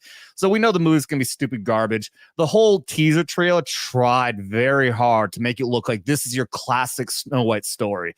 It looked just like it. I will give it this. It looked just like the cartoon movie, all the style and everything. But one of the angles before I decided just not to even play it is I love Mandela effect stuff.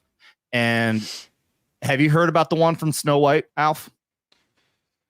No, the Mandela effect? I don't think I've heard that one. So the thing is that everyone remembers mirror, mirror on the wall, who's the fairest of them all, correct? Right. It's not that way anymore. Now she says, magic mirror on the wall, who's the fairest one of all? Yeah. Everyone, is there anyone out there in the chat who remembers it being magic mirror on the wall instead of mirror, mirror on the wall? And the reason I was doing it because that is the way they do it in the live action movie. They say magic mirror on the wall, who's the fairest one of all? It's fucking crazy, dude. Yeah. Yeah, 2012 when CERN was activated, our universes are merging. I know that Mandela effect stuff is like some people think it's crazy, and there's so many people who are just. I get it, guys. I get the skeptics out there, but there's so many people who say they want to say it's just a matter of people just forgetting or misremembering things. Everyone remembers mirror, mirror on the wall, not magic mirror. No one remembers Berenstain Bears. Everyone remembers Berenstain Bears.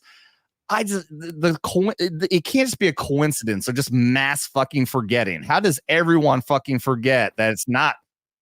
Remember it as mirror, mirror, not magic mirror. It's too weird, dude. It's too fucking weird. Han Solo shot first. Well, I remember that one. That one happened. They changed it later when they did the 90s remakes of them, or not remake, but yeah, it was the enhanced versions or whatever. Yeah, where they added new scenes and everything, and they changed it so that Greedo shot first, which is not the way it was in the original. Yeah. The Fruit of the Loom. There's the cornucopia thing. I couldn't remember exactly which one it was, if it had a cornucopia or didn't. But there is like the Monopoly guy. I always remember him having a fucking monocle, and now all of a sudden he doesn't. The Star Wars Luke, I am your father thing, I think is a skeptical. I'm back and forth on that one because I think that one is just a lot of people just start saying Luke, I am your father, and then start to remember it that way. When I think that's how a lot of these Mandela effect things. Don't be a skeptic, Alf. I'm just saying. I think that's how a lot of them start. Is people will, when they go out of the movie theater, they say it incorrectly and it just spreads, and that's how everyone remembers it. Yeah, and I'm on that boat with the Luke, I'm your father one, but the ones like, man, yeah, there's so many, like the monocle thing. I mean, it's not like people talk about like, hey, you remember how the Monopoly guy had a monocle? No, I remember him having a monocle. Nobody talks about it. Jiffy peanut butter is Jif. Like, I thought they changed the name. When all of a sudden I started seeing Jif peanut butter, I thought they changed the name. No, it's always been Jif. I remember Jiffy, not Jif. So, Yeah, another one's Curious George having a tail. I had one. I put this out as a short. If y'all didn't see it, Rutro Raggy in Scooby Doo. I haven't not heard anybody talk about this, but I did research because I was trying to find a video. I want to put a clip of Scooby Doo saying Rutro Raggy into one of my videos. I couldn't find it because he never said it. Scooby Doo never said Rutro Raggy. That one blew my fucking mind. I'm really shocked that I've never seen it. I watched a lot of these Mandela Effect videos because I said, I'm fascinated by it. And I'm surprised I've never seen anybody show that one. Maybe that's one that just recently happened. It's fucking nuts, dude. Yeah. And I've got that video there, Alf. I'll do that here in just a minute. We'll do a couple of these. We got Eric K for another $2. Dolly had braces in Moonraker. Dude, I've never even seen the movie. Okay, I've never even seen that movie, but I remember I've seen the clip of, like people do as a joke or a meme or whatever, where they're staring, they're looking at each other, smiling. She's got big fucking braces in. He's got his big fucking metal teeth. That was the joke. I got that. I never even saw the fucking movie. I remember that too, because the joke was that she had a metal mouth, he had a metal mouth. And he had a metal mouth. Now she's not. She doesn't have braces in. Wow. That is the dude. Thank you, Eric K for 2. And Wayne Rowe for another $5. Guys, keep up with all these small ones again. I'll do another shot. The LA Olympics in 2028. The home team will win the gold for stealing Cadillac converters and hurling homeless. That's good, dude. Yeah. Is the 2028? Is that going to be in California? Is that? Ooh, I don't know. I'm not sure if he's just saying like that's just where we're going, like where we're going with all these stupid fucking games in the Olympics, or if he's saying that's because it's going to be like in San Francisco or something like that. Thank you there, Wayne. I appreciate it, man. He says, "Yep." Okay, so it's gonna be in California. Yeah, is it San Francisco? No, it's Los Angeles. Okay, that makes more sense. Yeah, dude, that's gonna be such a shit show, man. Los Angeles fucking Olympics. Wow. I mean, that's a good indicator right there to show how fucking woke and lefty retarded the Olympic fucking commission is, that they actually want to take it to Los Angeles. Well, that and they're going to have to do something about all the homeless. Yeah. Well, I was going to say, wait, which one is, Newsom's the governor. So maybe, where has he been doing that fake fucking photo ops of him cleaning up the homeless areas? Oh, I don't know. Where was that? I'll bet anything it's Los Angeles. Maybe, or it must be Los Angeles, or Sacramento, where the capital's at.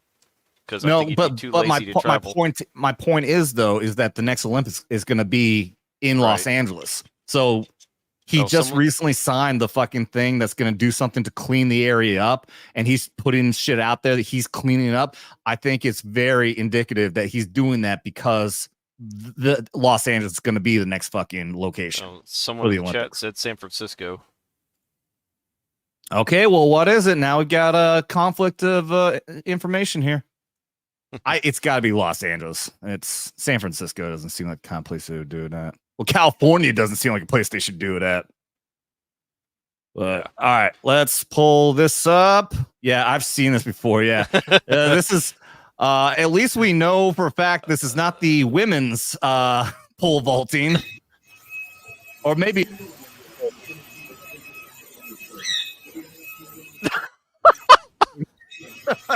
He lost because of his huge dick. That's right. I think people were saying also he already did nick it like with his knee there or his ankles, but it's definitely the fucking dick that pulled that thing down. Oh, that's great, dude. I'll say this Olympics has had a lot of like moments like that. Right? It's just fucking like, yeah. And honestly, that wasn't even intentional, but it still is like fucking still, yeah, it's just more sexual shit with the fucking Olympics. Just goes on par with all of it. I don't think that was intended. No. He should have tucked that thing in. Right? All right. I want to watch. Let's see. I do want to watch this fucking Section 33 trailer. and I know people can be like, "Oh God, no!" But I want to pull it up because I'm a huge Star Trek fan. Section 31. Section 31, yeah. I'm a huge Star Trek fan, but this is just another Awful. example of just how they won't fucking learn. This is a spin-off off of Star Trek Discovery, which is already awful. It was terrible and people hated it way early on, but they kept making season after season after season of it and just kept on losing the money. So, okay, how about we go ahead and make a fucking spin-off of something nobody already likes? I'm looking at the comments in the chat about that last video. Oh, let me see. I should have waited for the comments to come up. Let's see. Okay, so No, down one. Yep. Okay, no new meaning to pole vault. Yeah. Instead of Pyrrhic victory. Pyrrhic victory, he had phallic loss. Was the score an 8 or an 8.5? I don't know. The chat always wins. I love you guys. Thank you for that.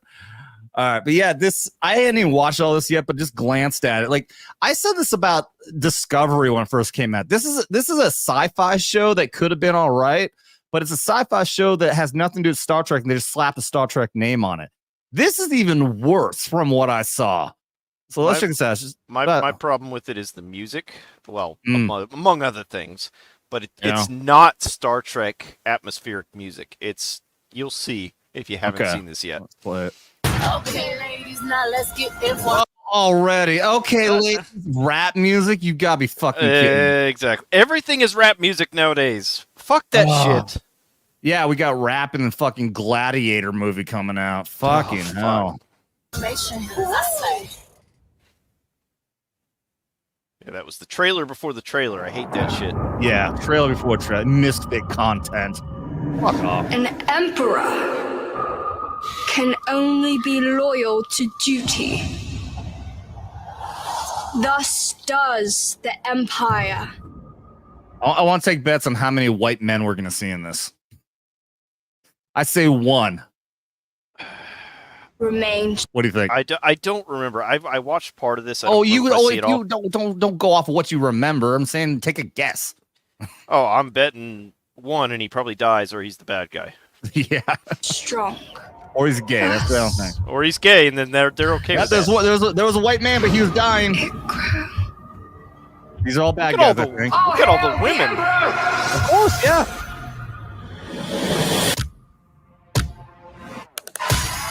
Oh, what the hell? I know. Drag queen? Who murdered her It had to own be a drag people queen. by the millions. The past always catches up with you. I fucking hated her. I hated Star Trek Discovery so much, but I hated her so much. Yeah. She's a great actress too. Yeah, in that fucking movie, Everything, Everywhere, All at Once is fucking great. Yeah, she's a good actress, but this is not the show for her. No, This is not the show for anyone. No, no one. This show is for no one. Section 31. Of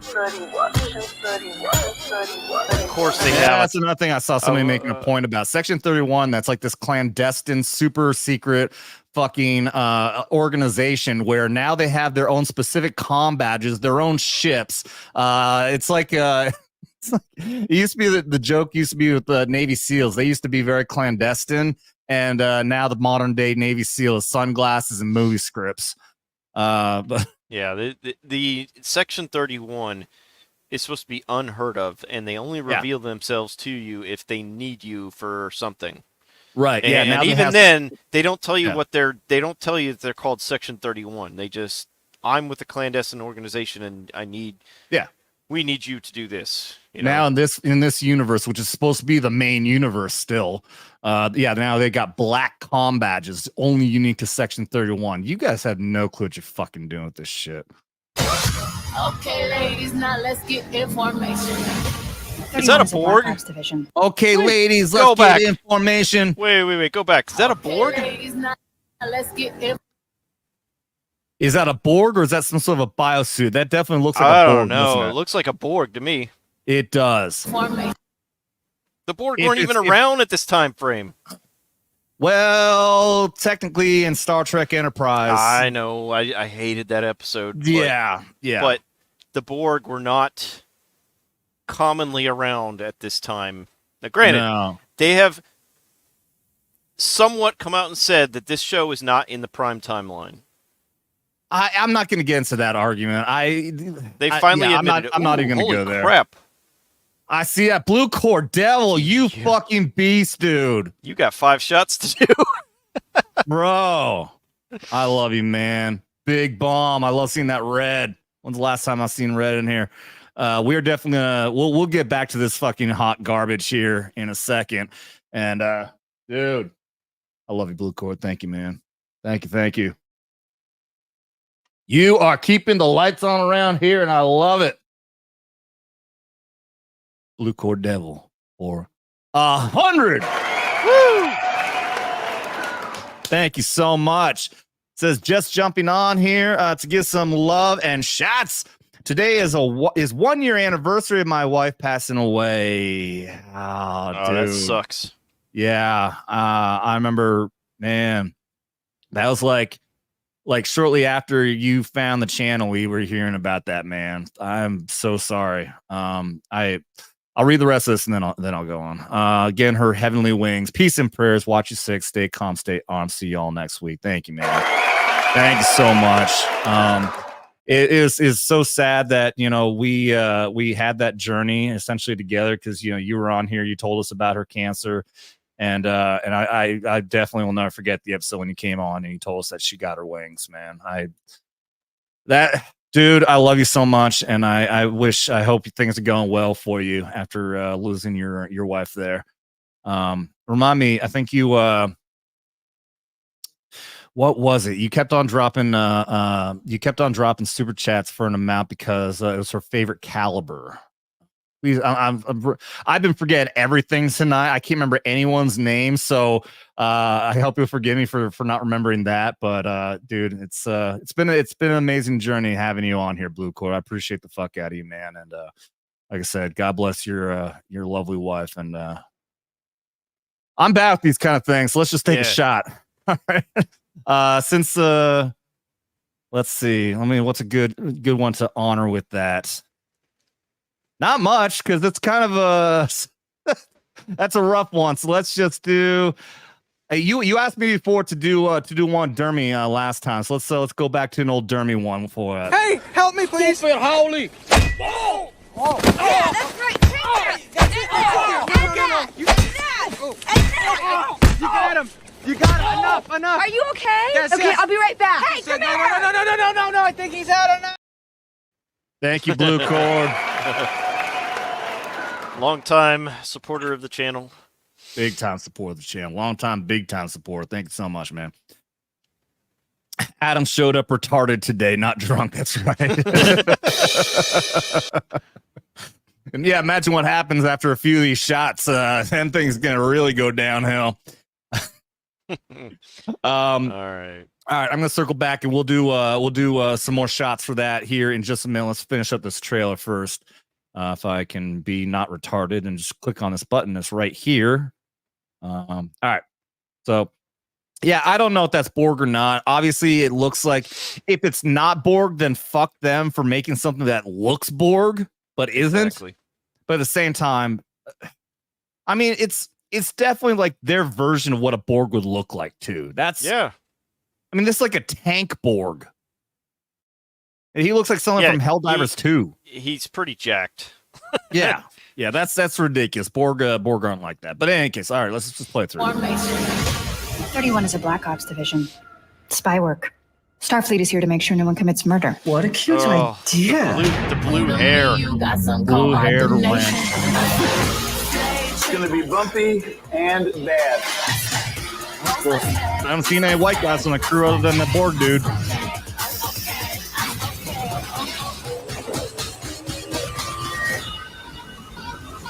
You're a bad bitch.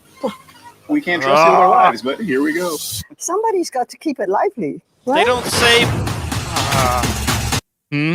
They don't say bad bitch in the Star Trek universe. No, they don't. They are injecting 2024 into Star Trek.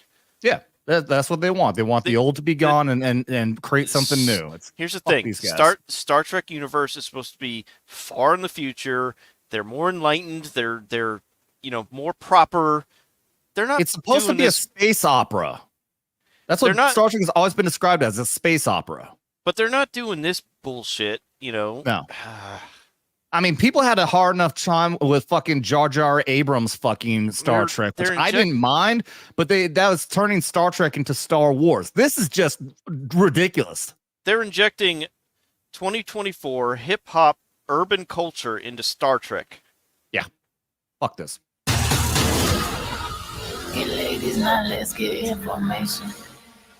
Hey ladies, let's get into formation. Fuck you. No desire. Hey, Snow White trailer.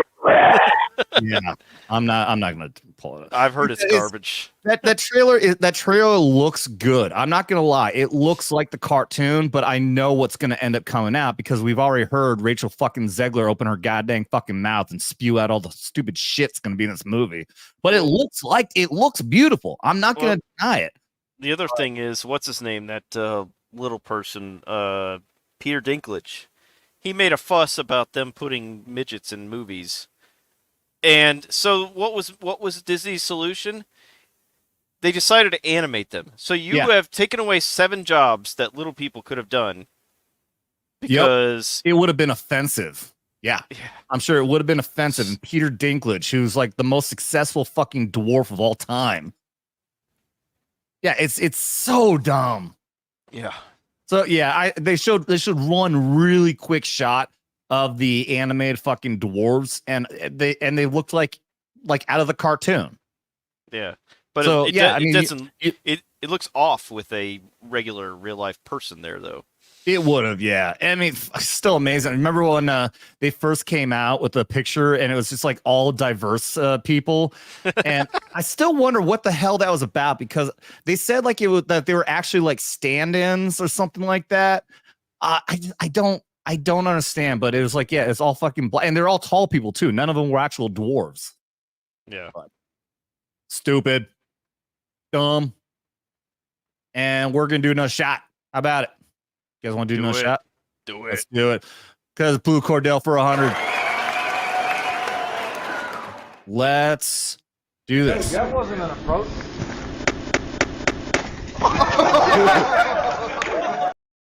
Standard Joe's Standard Joe's bored doing shit. Exactly. Joe's being Joe. He used to do that shit all the time. First time I ever, I say it all the time now, especially when I'm joking people. Like, it's the you won't do it thing. You can get a fucking soldier or Marine to fucking do anything. All you gotta say is you won't do it. And first time I ever did that was it was raining out. We were all just hanging out right outside the barracks, and there's big puddles out there. And it's like somebody just made, hey, somebody should go and go for a swim in that big puddle. And went to my buddy Turbo, you won't do it. Fuck you, I won't. Just fucking go dives into a fucking puddle, just acting like he's swimming. You jackass. Yeah, I want to address Andy Pickle. He says next thing they'll remake Willow starring WNBA players as Pecs. I hate to say it, Andy, they did make a but a sequel to Willow, and it was absolute garbage to the point where Disney took it off their service. Because it was wasting server space, which is very expensive. I think they just didn't want people to see it. I never even saw it, but I heard FNT talking about it, and I was really looking forward to that because I love the movie Willow. But yeah, they destroyed Willow. They killed it hard. So yeah, it's not even on. It's not even up on Disney anymore. Yeah, you can't watch it anywhere. Yep. They took that. You can't watch it anywhere, can you? Unless you sail the seas. Oh yeah, it would be. Yeah, it would be up on one of those Yo-Ho-Ho sites. Yeah, they download. But it was so bad they took it down. I would assume they had very little people watching it, or people tuned in. Little people watching it. That, or they had a good showing the first episode, and then everyone bailed because it was awful. Yeah. And as you know, with any of these websites, they have to store these movies that are available on Disney Plus or whatever website. They have to store them in servers, and server space is not cheap. So if something is not performing, they will take it off the service, and they did that with Willow. Yeah, it got no fucking traction whatsoever. Oh, GR, I didn't see you in the chat, dude. What's up? Mako playing Japanese spy. All right, I want to watch a trailer that I actually want to watch. Nice. Are you guys excited about the new Beetlejuice movie? I'm actually interested. I am too. And I did already see this trailer. I saw it once. I want to watch it again. For all you guys haven't seen this, when I heard Beetlejuice 2 was coming out, I was thinking the same thing everyone else did. No, please God, no, don't ruin Beetlejuice. It looks good. It looks very fucking good. Oh, should I play this one that's 2.5 minutes long? Or should I play this one that says super extended trailer? It's 6 minutes long.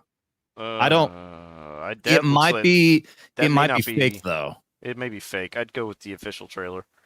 Yeah, let's go with this. All right. But yeah, Michael Douglas is awesome in anything he does. He's a great actor. Michael Douglas is in this? Not Michael Douglas. Michael Keaton. Kevin Keaton. Michael Keaton. Yeah. Kevin. I was thinking Michael and I had the wrong last name, but Michael Keaton. Yeah, Michael Keaton.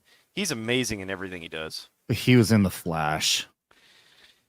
And I liked his part of The Flash. The rest of the movie's garbage. His portrayal as Batman was pretty good.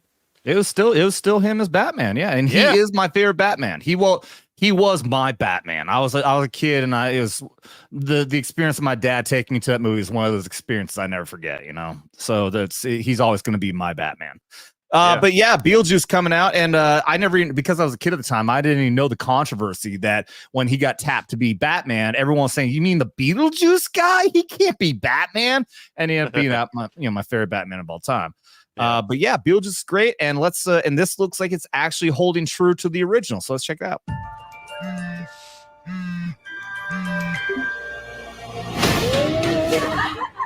When you're all driving carpool and banging your Pilates instructors to fill the empty voids in your life, we'll see who gets the last laugh.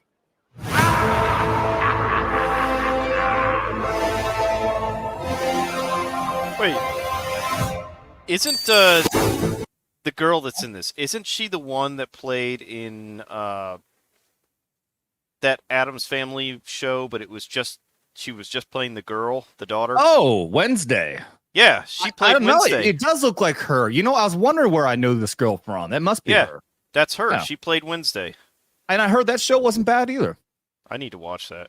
Yeah, I'll have to check it out. I heard it wasn't bad. I was definitely going to avoid it because I'm like, you're taking the one girl and making her own show. It's going to be woke. But no, guess that one turned out good. But yeah, it does. I'll bet it is her. Yeah, that's definitely her. That old house on the hill. Wait, the ghost house? Is your mom Lydia Dietz? Unfortunately. She's a legend. The living. The dead. I just noticed that was the toy. I thought that was the model house. I didn't notice that the first time. But she's the daughter. She's the daughter of the girl from the first movie. The young girl is the daughter of this girl that played in the first movie. Oh, this is actually her daughter? No, not in real life. I'm just saying in the movie. Oh, I think we figured that out. Was it Jenna Ortega? I think is her name. No, not Jenna Ortega. I can't remember. Now's my chance. Ghosts aren't real. Only gullible people believe that kind of crap. I can't believe I'm doing this. Beetlejuice. I don't like the 666 thing. I get they're trying to be spooky about it, but I don't like it, dude. People take that too serious, man. Yeah. They're trying to make a joke out of it. People don't like it. I don't think they should have done that. It's just bad marketing. Yeah. I need you to help me save my dog. Especially with modern day, like everyone's calling out, this a lot of shit. I'm not even that religious, but the thing that people say about this is gonna get serious, but the thing that people say about Satanists, people who are a part of the satanic religion and whatnot, it doesn't matter if we believe in it or if you believe in it. The fact is that they do. That's the problem. Yeah. They actually do believe that they are conjuring Satan and all that. And so when you see something like this, and with everything the same, like with the fucking, when we're talking about Hollywood and the Olympics and everything else, these guys do seem very satanic. So it's very fucking on the nose. Like they're trying to say to you, yes, we are satanic and we're putting that kind of shit into this movie. I hope it's just a joke. We'll see. daughter. Like, how do I know that you're going to keep your word? I swear on my dead mother's soul. I do like that. So he's a bad ghost or whatever, and he does the sign of the cross and sets on fire. That's good. Bob, you and the boys stand guard. Nobody gets through. Let's go, honey.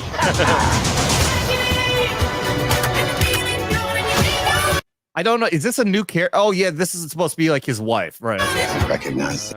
I think it's supposed to be his wife. Beetlejuice's wife. Okay. Yeah, I was about to ask if we've seen this. No, it's definitely a new character. It's puss. Never seen that chick before in my life or afterlife. Yes. Are we doing this? Beetlejuice, Beetlejuice, Beetlejuice. I love all the guys with the little heads. Oh yeah, all the guys with the little shrunken heads. Yeah, I mean that's one of the great great. jokes. Yeah, from the first movie, and I love that they're actually leaning into it. It's not even like little fucking fan service or anything. They're actually taking something that's great from the first one and expanding on it, you know. This is obviously much better than like what Ghostbusters has done with like the Stay Puft Marshmallow Man. Now both of the last fucking movies is those little ones just fucking everywhere. It's stupid. It's just it's a stupid, badly done callback. I think this is good. Hold down the fort. Spill your guts. Who wants to go first? All right, I will. Spill your guts. I'm willing to do the work. You're that thing from my dream. Really more nightmare material. Confronting the unknown, conquering your fears. There's nothing harder.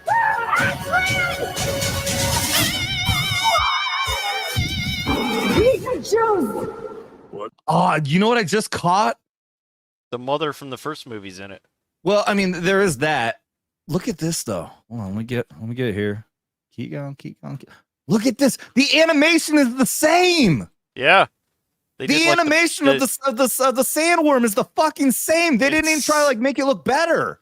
It's like the puppet animation, which is great. No, dude, this was in the original Beetlejuice. It was animation just like this. Everything, all the effects that they're doing in this movie is exactly the same from the first. I'm wanting to say that the animation for the sandworms, was stop motion in the original. No. It was animated. Well, oh yeah. You know what? Okay, I'll have to go back and see. I haven't watched the original in a long time. Yeah, so you could be right. So maybe if it was stop motion, then yeah, they just didn't want to do an anime. Okay, so then it could be wrong. But at least the thing is, at least they're not trying to make it look like really good. You know, they're not trying to make it look like the new Dune movie. You know, they're trying to keep it looking cheesy, which I really appreciate. What the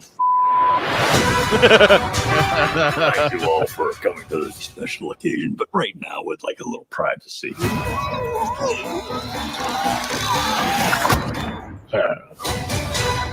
Wow.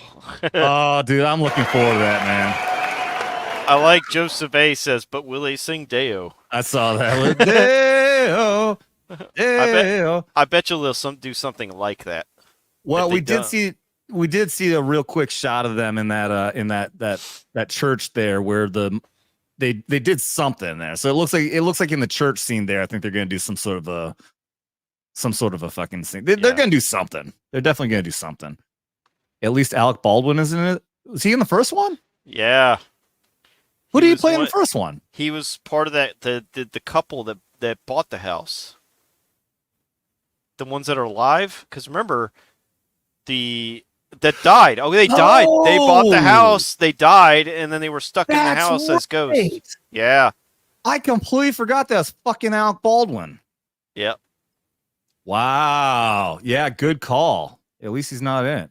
So I wonder what they're gonna do. Because so at the end of the movie, they were that couple was still in there. Yeah, they were still hanging out in the house. So they're gonna have to explain why they're not still there as ghosts. Yeah. I forgot about that. Huh. Okay.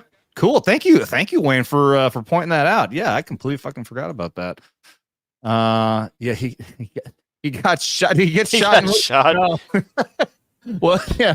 No, that's right. They died. They died on that bridge. That's right. They died on the bridge that is in this movie. That's they bought the house, and then not long after buying the house, they died, and then that's when the other family moved in. Man, it's been a long time. I got to go back and watch that movie now. I'm gonna have to go check it out. You know what else? I'm gonna watch Farscape. Finally, I was watching FNT. They were talking about it, and I just found out it's on a Prime Video. So I'm gonna check out Farscape. This is making me want to go watch Michael Keaton Batman. Yeah, well, that too, dude. Okay. So the reason I'm saying I'm gonna watch Farscape, I'm also gonna go and I'm gonna look at see if any of the services I have Beetlejuice. I'm gonna go watch that. Do you have a subscription to Peacock? You cannot use my subscription. How many times do I gotta tell you? No. There's a show on there I think you'd like. I think I do. So there's a show on there called Those About to Die. I heard about that. Yeah, it's based on ancient Rome and gladiators and chariot races. It's pretty freaking awesome. I think of like Game of Thrones when it was good in Roman setting. Okay. Yeah. Okay. Yeah. So again, they're talking about that on FNT. I just heard about that today. If I have Peacock. It's fucked up. I can't remember which services I have. And that's obviously an indicator I have too many. Yeah, and if you don't, it's not that expensive. But yeah, it's great. I enjoyed it. Mad actually got mad at the first episode, and then he said he kept going through it, and he said the show won him over. So okay, yeah. Farscape is fucking dope. Yeah, I've been wanting to check it out for a long time, and then they were talking about it on FNT, and yeah, I'll finally check it out. And it's got the guy. So Those About to Die has got the guy that played Ramsay Bolton in it. He's one of the main characters. Oh hell yeah! I love that dude. Yeah. Oh, that's badass. Fuck yeah, that'll be cool. All right, let's do another shot. Why am I scrolling up? I have a fucking tab. I can just click on starred. I am fucking retard tonight. Thank you, Blue Core, for the 100. This is shot number 3. 3 of 5, right? Yeah. Yep. All right, let's get to taking a rocket shot. Where's the rocket shot? All these fucking. I used to go by the fucking just the thumbnail, but now I've got all new ones, and all of them look similar because they're all fucking military related. Oh, screw it. Let's get a concussion.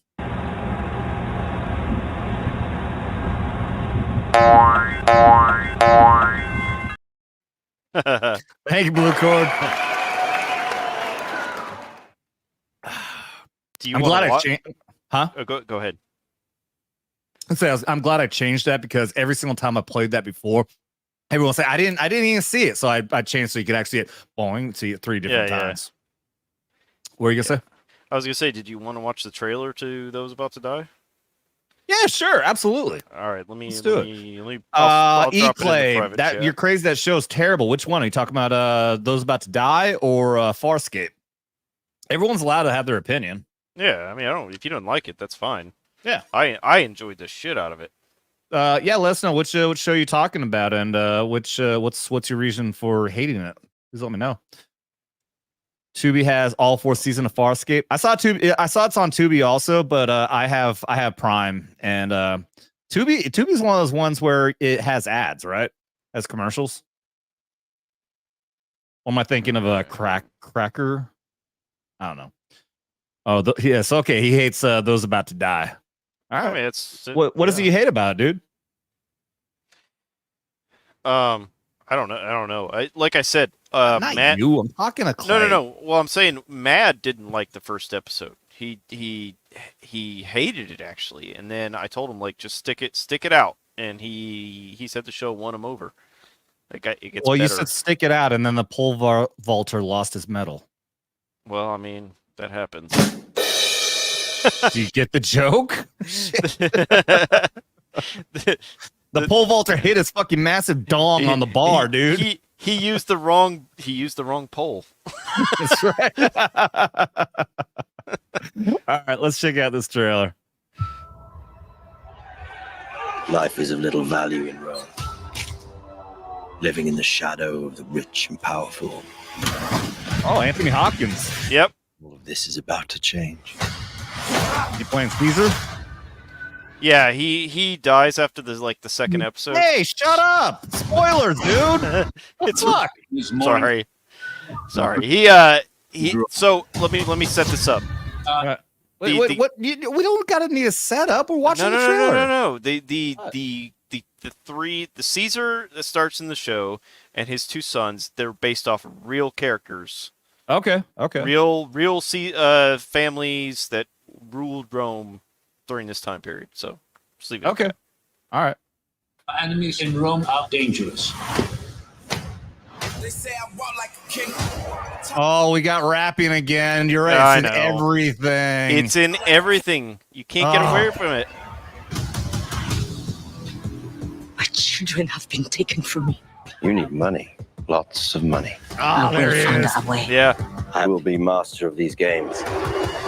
Dude, he sounds just like Ramsey. I love it. Yep. Know what they crave, and I can devise entertainment that will feed that craving. Is he a bad guy in this? He's gray area. He's bad and good. All right. He's such a good bad guy. That fucking voice is so ominous. He's more of the anti-hero. Gotcha. You know? My son, show them you can fight. Then we will see each other again. Look at me now. You can't hold me down. So give me the crown. 20 years ago. From the director of Independence Day. Has this guy made nothing since then? What Apparently. the fuck? That's like 28 fucking years ago. Holy shit. Scavenged. One beating taken, one beating given, one ugly errand at a time. I thought you were dead. I'm gonna take everything from you. Anything. Saving Private Ryan? What? Yeah. Wow, why all the fucking old? Well, I guess probably everything they made that's modern is probably stupid woke shit, I guess. But still, You know, from the fucking from the 90s. I'll say this: the guy that played Ramsey Bolton, he was such a good actor. He made me absolutely hate him in that show. Oh yeah, oh no doubt. He's so convincing. Yeah, absolutely. Can happen. Even plebeians like us might rule this city.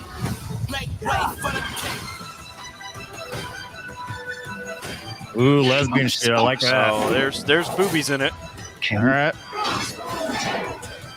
I'll be killed. Let the games begin! Okay. I liked it. Okay, I'll check it out. Would you say that kind of looks like it's like a actual realist like Rome version of Game of Thrones? Would you say it felt like it? Yeah. So it's yeah, I enjoyed it. I'm just gonna leave it at that.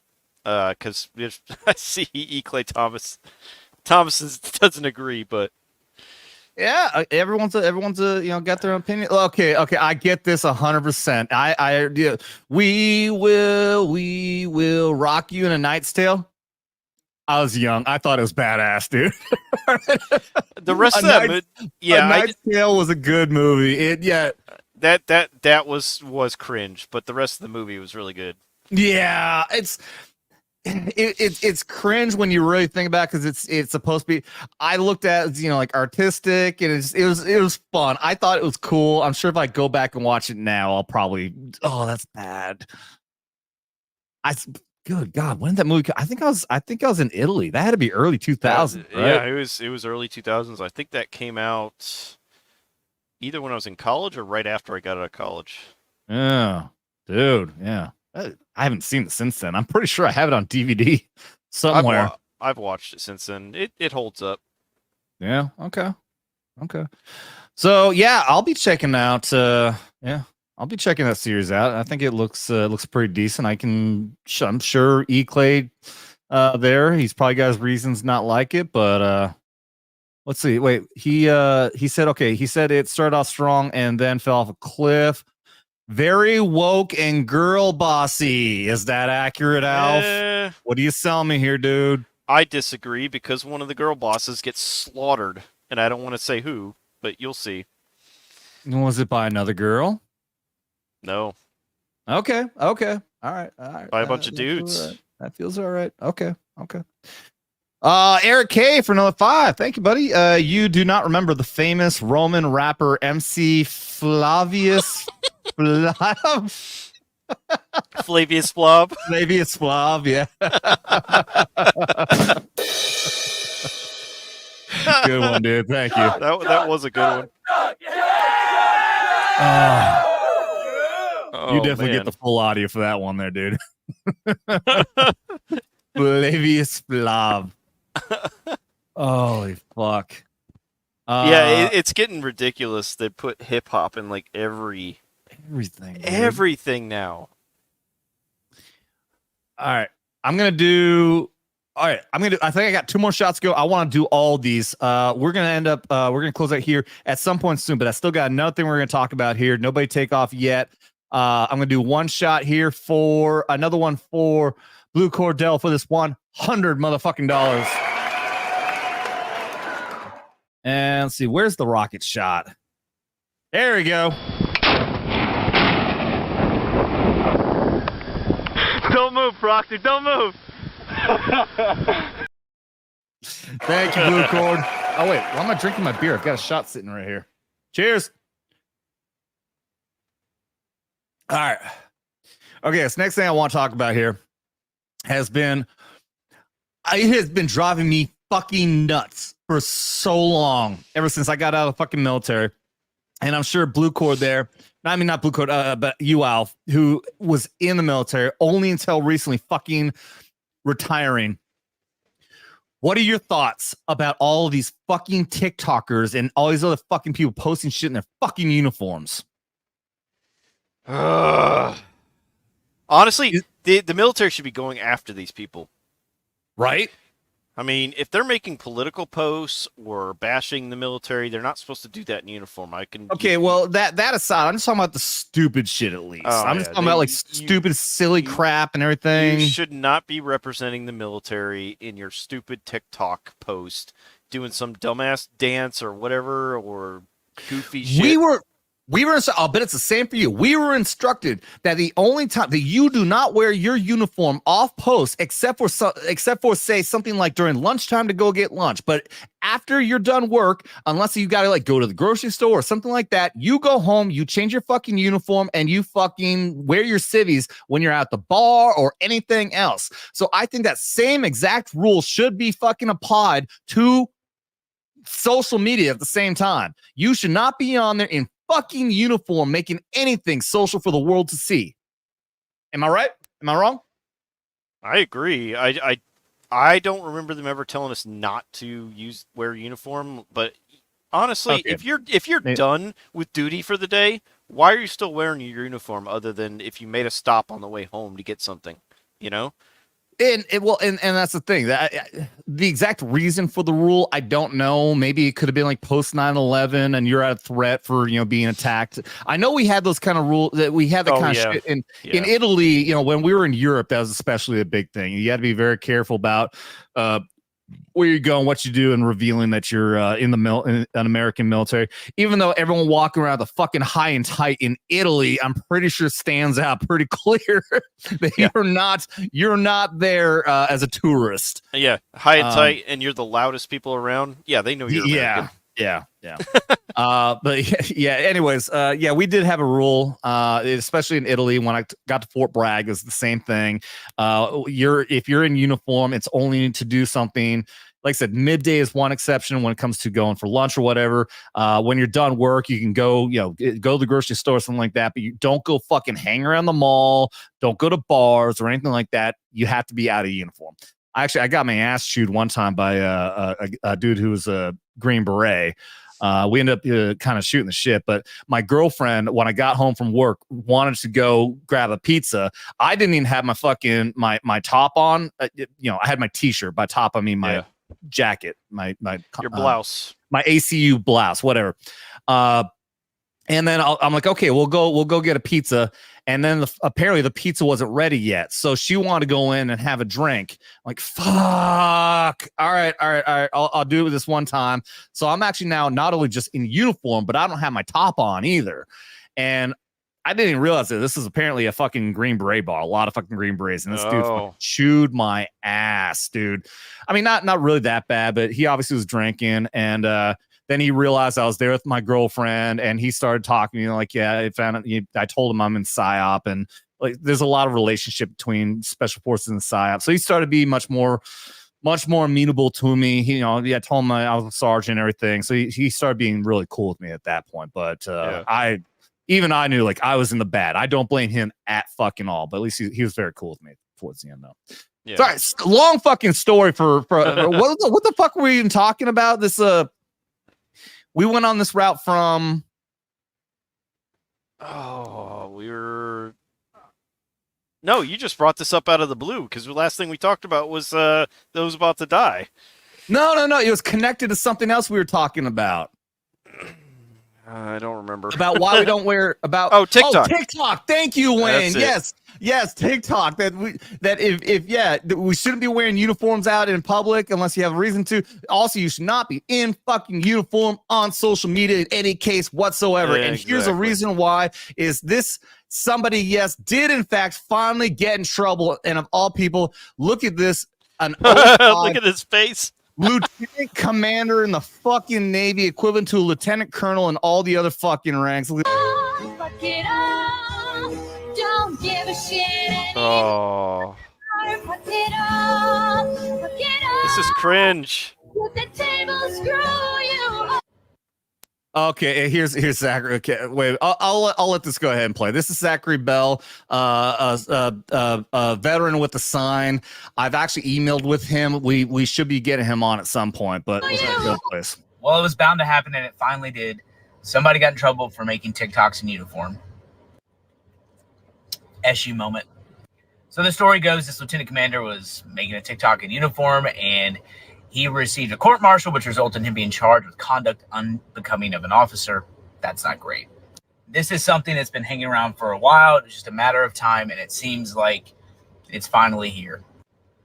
That being said, every company I've ever worked for has had some version of a social media policy and how it interacts with your work-life balance. It seems like it's finally gotten its way into the military. All I know for fact is that I am eternally grateful that none of this was around when I was in. I would be in jail. Yeah, dude, that conduct unbecoming is a very broad charge they can use for almost anything. Right. UCMJ. So yeah. And it's something that only applies to officers. That's why, like, we see all these enlistees and NCOs out there doing this kind of shit, and there is no unbecoming of a non-commissioned officer or of a soldier or anything like that. Okay. It's only held to officers. This guy's a dumbass. He's showing his rank, he's in uniform, and he's got his name on his uniform. Yeah. What a dumbass. Pure as an 05, dude. How long have you been in that you don't fucking know you shouldn't be doing this kind of stupid shit? That's why I took up an anonymous persona when I started doing YouTube, because I didn't want anyone absolutely knowing anything about my personal life. Are you willing to share what your rank was? It was 04 when I got out. There you go. That's everyone out there. So this guy actually knows what he's talking about. He actually was an officer. Yeah. And even if I was enlisted, I still would have done the same thing. I would be using an avatar and not even show. I'd be afraid to even show my face. Right. So yeah. Well, I mean, especially just for the cringe alone. Those of us who actually respect the uniform and respect what we do in the fucking military. But I have fucking 05 lieutenant commander going out there saying, fuck this shit. Dude. I'd be mad if that was a fucking private, if that was a staff sergeant, a first sergeant, a fucking lieutenant, or a goddamn fucking general. Yep. That is incredibly disrespectful to that fucking uniform. Fuck this motherfucker, dude. Yeah, I never would have thought of wearing a uniform for a social media post.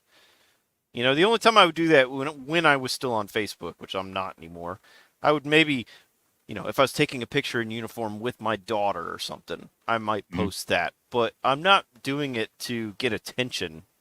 Right. Yeah, I mean, I think, when I was in Iraq on my second tour, MySpace was the big thing. Oh yeah. I definitely posted pictures of me being out there in Iraq. But it was obviously never like it's definitely a thing to want to just post, and show what you're proud of doing, Look at Andy Pickles' comment. Alf is an officer, but he's no gentleman. This is correct, sir. This is correct. He is an absolute degenerate like the rest of us. That made me laugh. But yeah, no, I'm not even gonna say it's a fine line. I think it is fine for people who want to post, what they're proud of doing. Like I said, posting that, my pictures of me in Iraq and everything. But there's obviously the limitations, trying to show shit, fucking, dead bodies or anything like that, or just trying to like you're clearly like bragging or something. And then also just the ridiculousness that just is making an absolute mockery of the uniform that you're wearing. Is that's definitely so. All these people out there, like you said, the ones who are getting out there and being so political. Like we had that one female Army staff sergeant who was on saying that guns need to get taken away, being shit like that. When it's purely you're talking against the Constitution, when you literally held your hand up and said, "I will defend the Constitution." Yeah, if you want to make videos like that, do it out of uniform. I don't care. Have your personal beliefs. Yeah, But in uniform, you should not be doing that shit in uniform. Yeah, don't you think? And this raises a whole nother concept. When you have somebody like somebody who's a service member, like a staff sergeant, who raised their hand, said, "I will defend to fight for the Constitution," and gets out there and says that I want something to speak against the fucking Second Amendment of the Constitution. Shouldn't that call for fucking UCMJ action?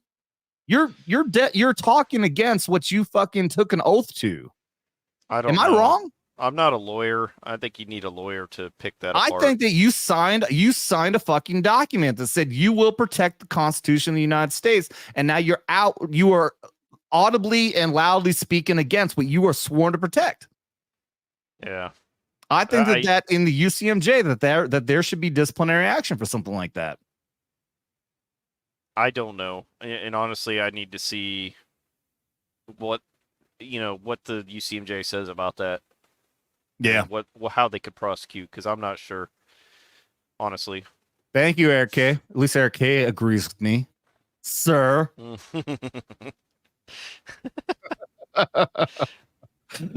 Pickle says Tampon Tim wants to ban weapons he carried into war. What war were you in, Tim? Dude, I did. So I ripped into this hard last night. And also, I put a video out. If you guys haven't seen it, it's got a big there's a Stolen Valor waltz on the thumbnail. If you guys haven't seen it, I'll explain really quickly. So he was deployed to Italy, Aviano Air Base, Italy, when my unit left in 2003. My unit was the 173rd Airborne Brigade. We were the quick reaction force of Southern Europe. And we were the only full-blown tactical unit there in that region. So I never even knew that units got deployed to Italy, but it makes sense because if we're not there, who's going to protect the bases? The main base that needed to be protected was the strategic base of Aviano Air Base. And so that's where he was deployed to. And the reason being that I can only conclude nothing official has actually been put out, but it's because we left. So right after we left, they went out there and they're providing base security. So they're helping out the security forces for the Air Force out there. What is so weird is that he's been saying that he was deployed in support of Operation Enduring Freedom. So I did research on that, and I found that the one of the 125 Field Artillery that he was Command Sergeant Major for, well, at the time he was a Master Sergeant. He didn't get promoted until afterwards. But that even on the history of that unit on the website says they're in support of Operation Enduring Freedom. I don't know how that's the case at all. And my suspicion, what I believe is the case, is I think that somebody who's a part of that unit, who's in leadership position, I think he had backdoor dealings with, and they put that on the history there so he can claim that he was an Operation Enduring Freedom veteran. If anything at all, well, they wouldn't have been there for that. They would have been there in support of the global war on terror because that was the overarching operation that was going on at that time. But if anything, if they were going to go with one, either Iraq or Afghanistan, it would have been in support of Operation Iraqi Freedom because that's what the Air Force was doing. They were supporting us, the 173rd Airborne Brigade in Iraq, not Afghanistan. So it makes no sense at all that the history page of the 125 would say in support of Operation Enduring Freedom. That makes no sense at all. Yeah, that does make no sense. That's because Enduring Freedom was Afghanistan. Yeah, so that... Specifically. Yeah. Specifically for Afghanistan. And to say you're in support of, okay, so sure, there is an air base that may be flying airplanes to Afghanistan. That doesn't mean that air base is specifically in support of Operation Enduring Freedom. What branch was he in? Army National Guard. That doesn't make any sense. No, it doesn't. I mean, it is a fact that the 125 was deployed to Europe.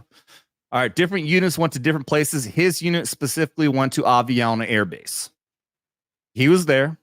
But it makes no sense for the history of that unit to be saying they're sent there and operate in support of Operation Enduring Freedom. Now, there's operations that were happening all over the fucking world, and is all for the global war on terror. Only if you're in Afghanistan are you supporting Operation Enduring Freedom. Only if you're in Iraq are you working in support of Operation Iraqi Freedom.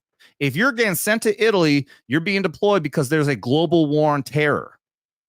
I guarantee that airbase was probably flying support operations of some kind to both Afghanistan and Iraq. So it makes no fucking sense. Yeah, it makes no sense. The story doesn't add up. And he has demonstrated from multiple videos of interviews that he's an avowed Marxist, basically. That he has stated that we don't have the inherent right to free speech. Well, I'm pretty sure the Constitution disagrees with that. So this goes back to what you were saying. If someone in the military says something against the Constitution, you said they should be I think that the fact, I think the fact we raised our hand, we took an oath. That's a part of our contract. But then you have politicians doing the same damn thing. Because that's true. He says that you don't have an inherent right to self-defense, or not self-defense, to freedom of speech. Mm-hmm. So, and he wants to take guns away too. So I mean, that definitely goes down that line because you're absolutely right that all these politicians also take an oath to the Constitution. So of course they're not going to punish soldiers. Well, no, they would punish soldiers and then not the congressmen because we've had people who have been thrown in jail to Leavenworth for mishandling classified documents. But if you're a politician like Hillary Clinton, you can do it all you fucking want. Oh, and you'll get elected to a new position is all that'll happen. You won't get in trouble at all. So. Two systems of what are they called? Two systems of law enforcement, whatever they call it. Yeah, two tiers of justice. Yeah. That's exactly what that is. All right, let's do our one and final shot here for Blue Cordell for our $100. Thank you so much. Let's see. What shall we do? Let's do the course. Whoa! Oh, wrong button. Thank you. I picked up the beer again. Holy fuck. Here's a shot. Thank you, Blue Cord. I guess it sounds like you want to drink that beer. I know. I keep on grabbing for it. All right. I have some other shit that I want to pull up. I think we can do it on another stream. Yeah. We've gone for 2.5 hours now, so I think it's a good time we can close this shit up. Thank you for everyone being here. Mr. Horny Alf at the YouTube channel of Horny Alf. Sign out, brother. All right, so check out my YouTube channel. I just the other day hit 500 subscribers, so I hit that minimum for monetization. Actually, up to 550 now in the course of a few days. I still need my viewing hours, so if you like gaming content, go over check out my channel. watch some of my streams. Helps me out to get those viewing hours, to get to what I need to request monetization. If you want to check any announcements for when I'm going to stream, I usually put it out on Twitter. You can see my Twitter handle there right under my name on the screen. I also stream to Rumble, Twitch, and Kick. So if those are your preference, go over there. But and I stream throughout the week. So other than that, check me out. Fuck yeah. Thank you, buddy. Appreciate the fuck out of you. Also, I appreciate the fuck out of everybody else here. Don't forget that we are going to be starting up at some point, hopefully very soon, Veterans Investigating the Paranormal VIP. I got some friends out here who are super stoked. I got Scotty the Machine Dumber and his girlfriend. Apparently, they are big into this whole thing as well. We just learned that one of the most haunted locations in all of Missouri is just 10 miles away from me. Nice. The haunted castle house, which apparently there's been a lot of videos out there. Looks fucking awesome. So looking forward to that. I've already got plans on stuff I want to buy, these ghost spirit boxes and everything. So we're going to go out there, get some awesome shit. Like I think I've already said that my plan is that we go to these locations and we're to try to specifically try to get out veterans, ghosts that fought in war and shit. Apparently, like there's the castle house has a lot of Civil War ghosts that haunt around there. So I'm thinking like we might go like in combat uniform. I'll go out there and yell something like company attention, report, and all this kind of shit. Get them to communicate. And I think this would be a lot of fucking fun. Thank you very much, Eric K, our awesome fucking celebrity moderator here, dropping the links. Thank you so much, everyone. Obviously, yes, do click and check out Horny Alf here. Give him some watch hours. Get him monetized. Greatly appreciated. What do you say here? I had to leave my ribeye. Post the link. Hope you're happy. Ribeye Ato. Post the link. You're drunk, sir. Go to bed. Hey, I gained 2 subs. There we go. Hell yeah. Thank you guys for supporting, man. Sweet. Thank you. Kendon says Maine's, Missouri. Look it up. The most haunted places in Missouri. Also, Wendyville. Wendyville isn't too far. Just south of me here at Lake of the Ozarks is can't remember the name of the town. But, dude, check out really good the Paranormal Files investigation of the haunted castle house. Great video. The guy's doing an Estes thing where he's got headphones on and he freaks the fuck out. It's scary as hell, man. There's some crazy shit happens at fucking house. And I'm very much looking forward to doing that. So that being said, guys, thank you so much for everyone being here. Thank you for the super chats. Blue Cord Devil, love you, man, so much. And all the other super chats as well. Thank you, Eric K, for moderating, dropping all those super chats, and everyone else. Thank you for the donations, guys. Really appreciate the fucking hell out of it. Camden is here at the lake. I live in Osage Beach. Camden is just west of me. You obviously know this. You live in Missouri. No, just south of us. It's south of the lake, about 10 miles south of where I am. Guys, thank you so much. Thank you to everyone who's been dropping in the chat. You guys have been awesome. Thank you for all the jokes and all the fun. Really cool fucking time. Thank you to the lurkers out there as well. Everyone here and over on the Rumble side, YouTube and Rumble side. Awesome time, guys. And don't forget that we're going to do all the shows from now on at 8 o'clock Eastern. All right, every single one of them. We may do shows on Monday. We might do one on Tuesday. You never know. So make sure you got that bell rung and check out Vets Talkin. Drop Genie. Find me on all the social medias. And remember, as always, to double tap that like and subscribe and share this out there with everyone, because you don't got to be a veteran. Just don't get butthurt. You've been warned.